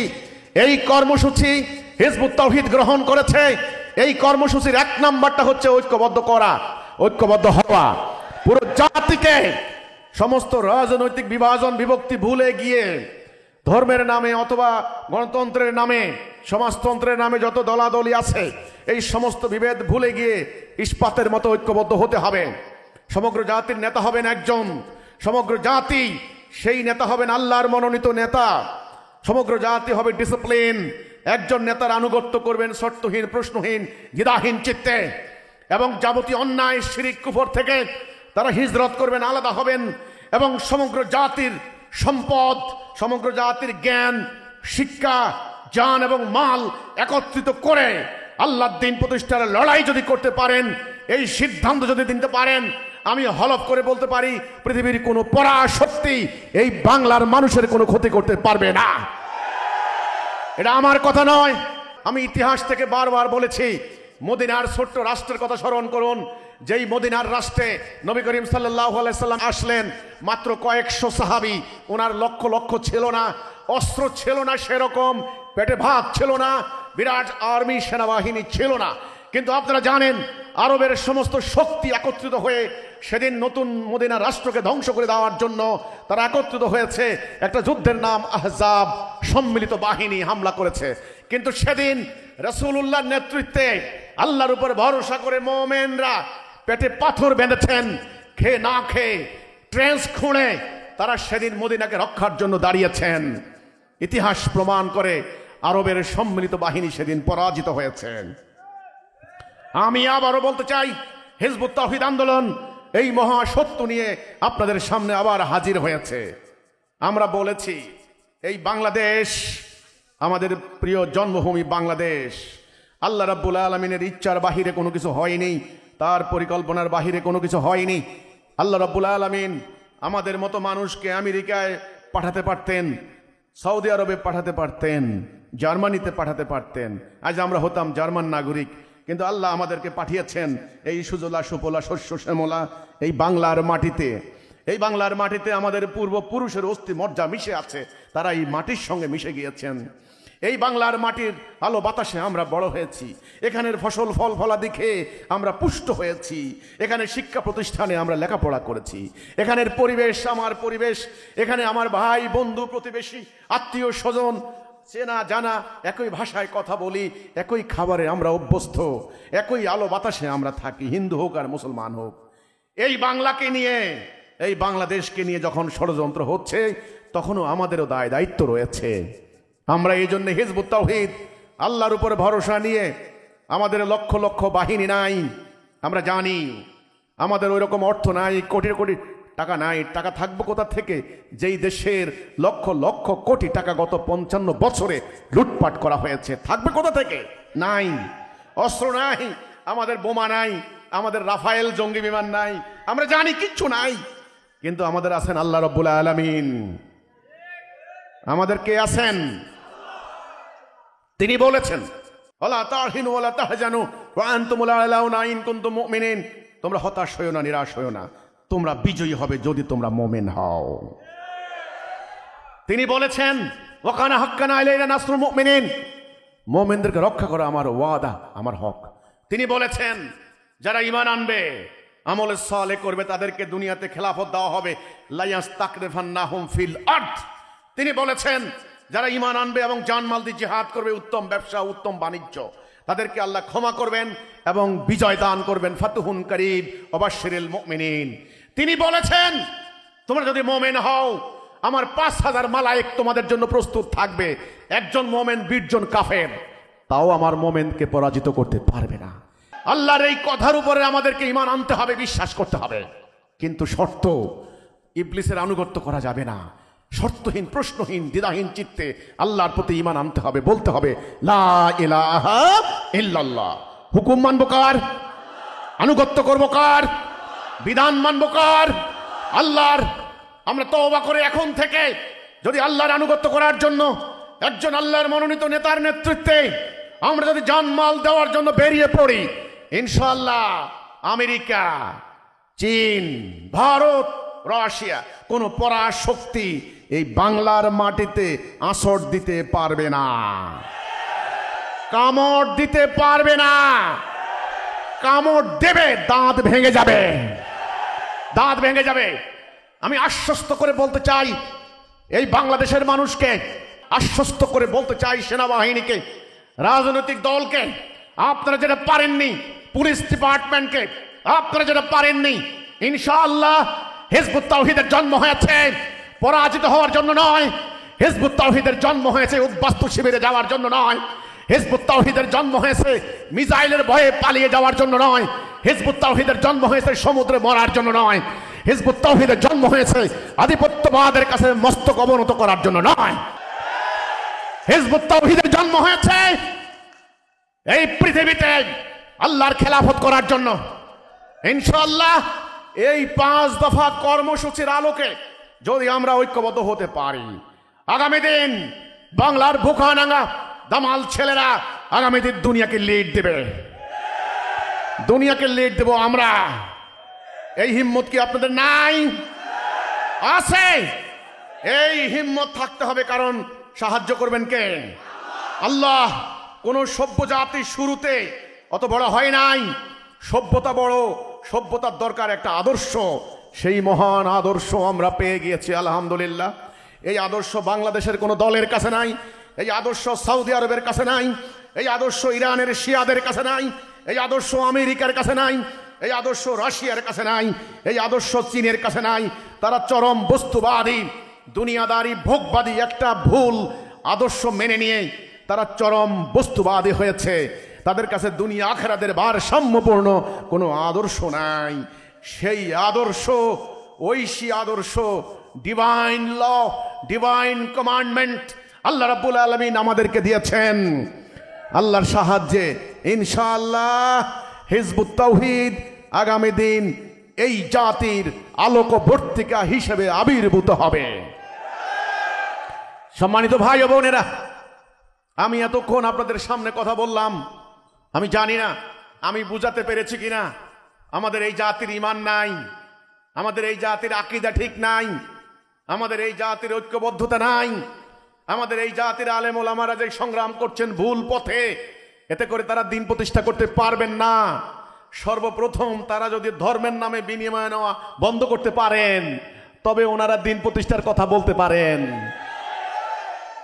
আমি বললাম আমি বড় একজন আলেম, আমি সুন্দর করে উচ্চারণ করতে পারি। অনেক আলেম আছেন, আমার মিটিংয়ে ঢাকায় একজন আলেম আসলেন, উনি নাকি কাওমি মাদ্রাসার উনি মুফতি, তারপরে উনি বললেন আলিয়া মাদ্রাসার উনি কামেল, উনি ঢাকা বিশ্ববিদ্যালয় থেকে একজন মাস্টার্স করা একজন, উনি আবার কোরআনের হাফেজ। এটা দেখে আমি বললাম মাশাআল্লাহ, আলহামদুলিল্লাহ, আপনার এত টাইটেল। আপনারা এত বড় বড় শিক্ষিত লোক, আজ আপনারা একথা অস্বীকার করতে পারবেন না, আল্লাহর সাহায্য ছাড়া দিন প্রতিষ্ঠা হবে না। আল্লাহ রসুল যাদেরকে দিয়ে দিন প্রতিষ্ঠা করেছেন তারা আপনাদের মতো এত বড় টাইটেলদারি ছিলেন না। লেখাপড়া জানতেন না ঠিক মতো, মিয়া লেখাপড়া জানতেন না, গনিমতের মাল ভাগ করবেন কে কিভাবে জানতেন না। ওই একজন খ্রিস্টান শিক্ষিত লোককে তখন বেতন দিয়ে রাখা হয়েছে, তুই ভাই আমাদের অঙ্ক টঙ্ক কষে দিয়ে দাও, কে কত টাকা আমরা পাবো। ইতিহাস ইতিহাস লেখাপড়া জানতেন না, কারণ তাদের হৃদয় ছিল পবিত্র। তারা জীবন গেলেও আল্লাহর হুকুমের আনুগত্য করেছেন, আল্লাহর হুকুমের লঙ্ঘন করেন নাই। আপনারা আন্দোলন করছেন, ইসলামী আন্দোলন, বিভিন্ন শরীয়ত প্রতিষ্ঠার আন্দোলন, একটা নির্দেশ খালি আল্লাহর মানেন। আপনারা যদি আপনাদের হিম্মত থাকে এখন থেকে আপনারা বলুন, আমরা দ্বীনের কাজ করব, কারো কাছ থেকে কোনো বিনিময় নেব না। এই হুকুম না মানতে পারলে কিসের আপনারা দ্বীন প্রতিষ্ঠা করবেন? আল্লাহ তো আপনাদেরকে সাহায্য করবেন না, কারণ আল্লাহ দেখবেন সে এই লোকটা সামলাতে পারছে না, আমি তাকে হারাম করলাম যে জিনিসটা সে হারাম খাচ্ছে, এই হারাম আগুন খাওয়া এটাই যেহেতু সে বন্ধ করতে পারে নাই, আমার সাহায্য তাকে দেওয়া যাবে না।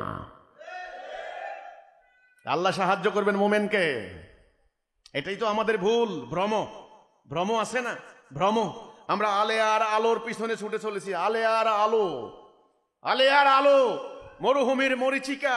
আমরা মনে করছি যার যত লম্বা দাড়ি, লম্বা জুব্বা, যত মাদ্রাসার টাইটেল, উনি বোধহয় আল্লাহর সবচাইতে প্রিয় বান্দা। এটা আলে আর আলো, ছলনা, মোহ। পুরো উম্মাহ এই মোহগ্রস্ত। নো, উম্মাহকে এখন সিদ্ধান্ত নিতে হবে, মোমেন। মোমেন কে? হতে পারে সে কালো, হতে পারে সে নিম্নবর্ণের, হতে পারে সে রিক্সাওয়ালার সন্তান, হতে পারেন উনি নিরক্ষর, উনি মোমেন কিনা, উনি এই কথা বলে কিনা, আমার জীবন গেলেও আল্লাহর হুকুম ছাড়া আমি কারো হুকুম মানব না, এবং জানমাল দিয়ে আল্লাহর এই হুকুম বাস্তবায়ন করব। এটা ওনারা করবেন কিনা জিজ্ঞাসা করেন তো। কাজে ভাইরা আমার, মোমেন হইতে কে কে চান শুনেন, আপনি হাত তুলবেন। আল্লাহ দেখেননি? আল্লাহ দেখেননি? আমাকে দেখে লাভ নাই। আমরা দাঁড়িয়েছি আল্লাহর দিন প্রতিষ্ঠা করার জন্য। আমাদের রাস্তা বড় কঠিন, আমাদের রাস্তা বড় কঠিন, সংগ্রামের পথ। ওরা এই পথ ত্যাগ করেছে। আরো বুঝেন, আরো শুনেন, অসুবিধা নেই। ওই আসলেন আবার দৌড় দিলেন, আইলাম আর গেলাম, হিজবুত ওইটা না। আর ইমান কিন্তু ওই কচু পাতার পানি না। ইমান এমন ভাবে আনবেন, বেলালের মতো ইমান, বেলালের মতো ইমান। ওই কচু পাতার পানি আইজ আছে কাইল নাই, টলমলো টলমলো ইমান আনলেন। গ্রামে গেলেন, কে একটা হুমকি দিল, সাথে সাথে মসজিদে যাইয়া তওবা আস্তাগফিরুল্লাহ, আমার ভুল হয়ে গেছে গা ভাই। এই সমস্ত ইমান আনার দরকার নাই, এই সমস্ত ইমান আনেন না ভাই।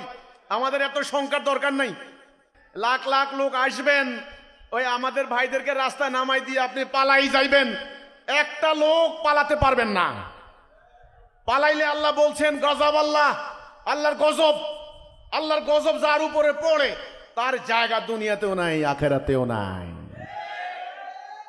আমি দিন প্রতিষ্ঠা করতে নামছি, আমার সাথে অঙ্গীকার করে আমারে বলবেন ইমাম সাহেব আপনি আগান, আমারে রাস্তা নামাই দিয়ে আপনি পালাই যাবেন, এই সুযোগ নাই। এই জন্য আমার দলে আসতে হইলে বুঝে শুনে আসেন, এটা আমার দল না, এটা আল্লাহর। এই অঙ্গীকার আল্লাহর সাথে অঙ্গীকার, এটা আমার না।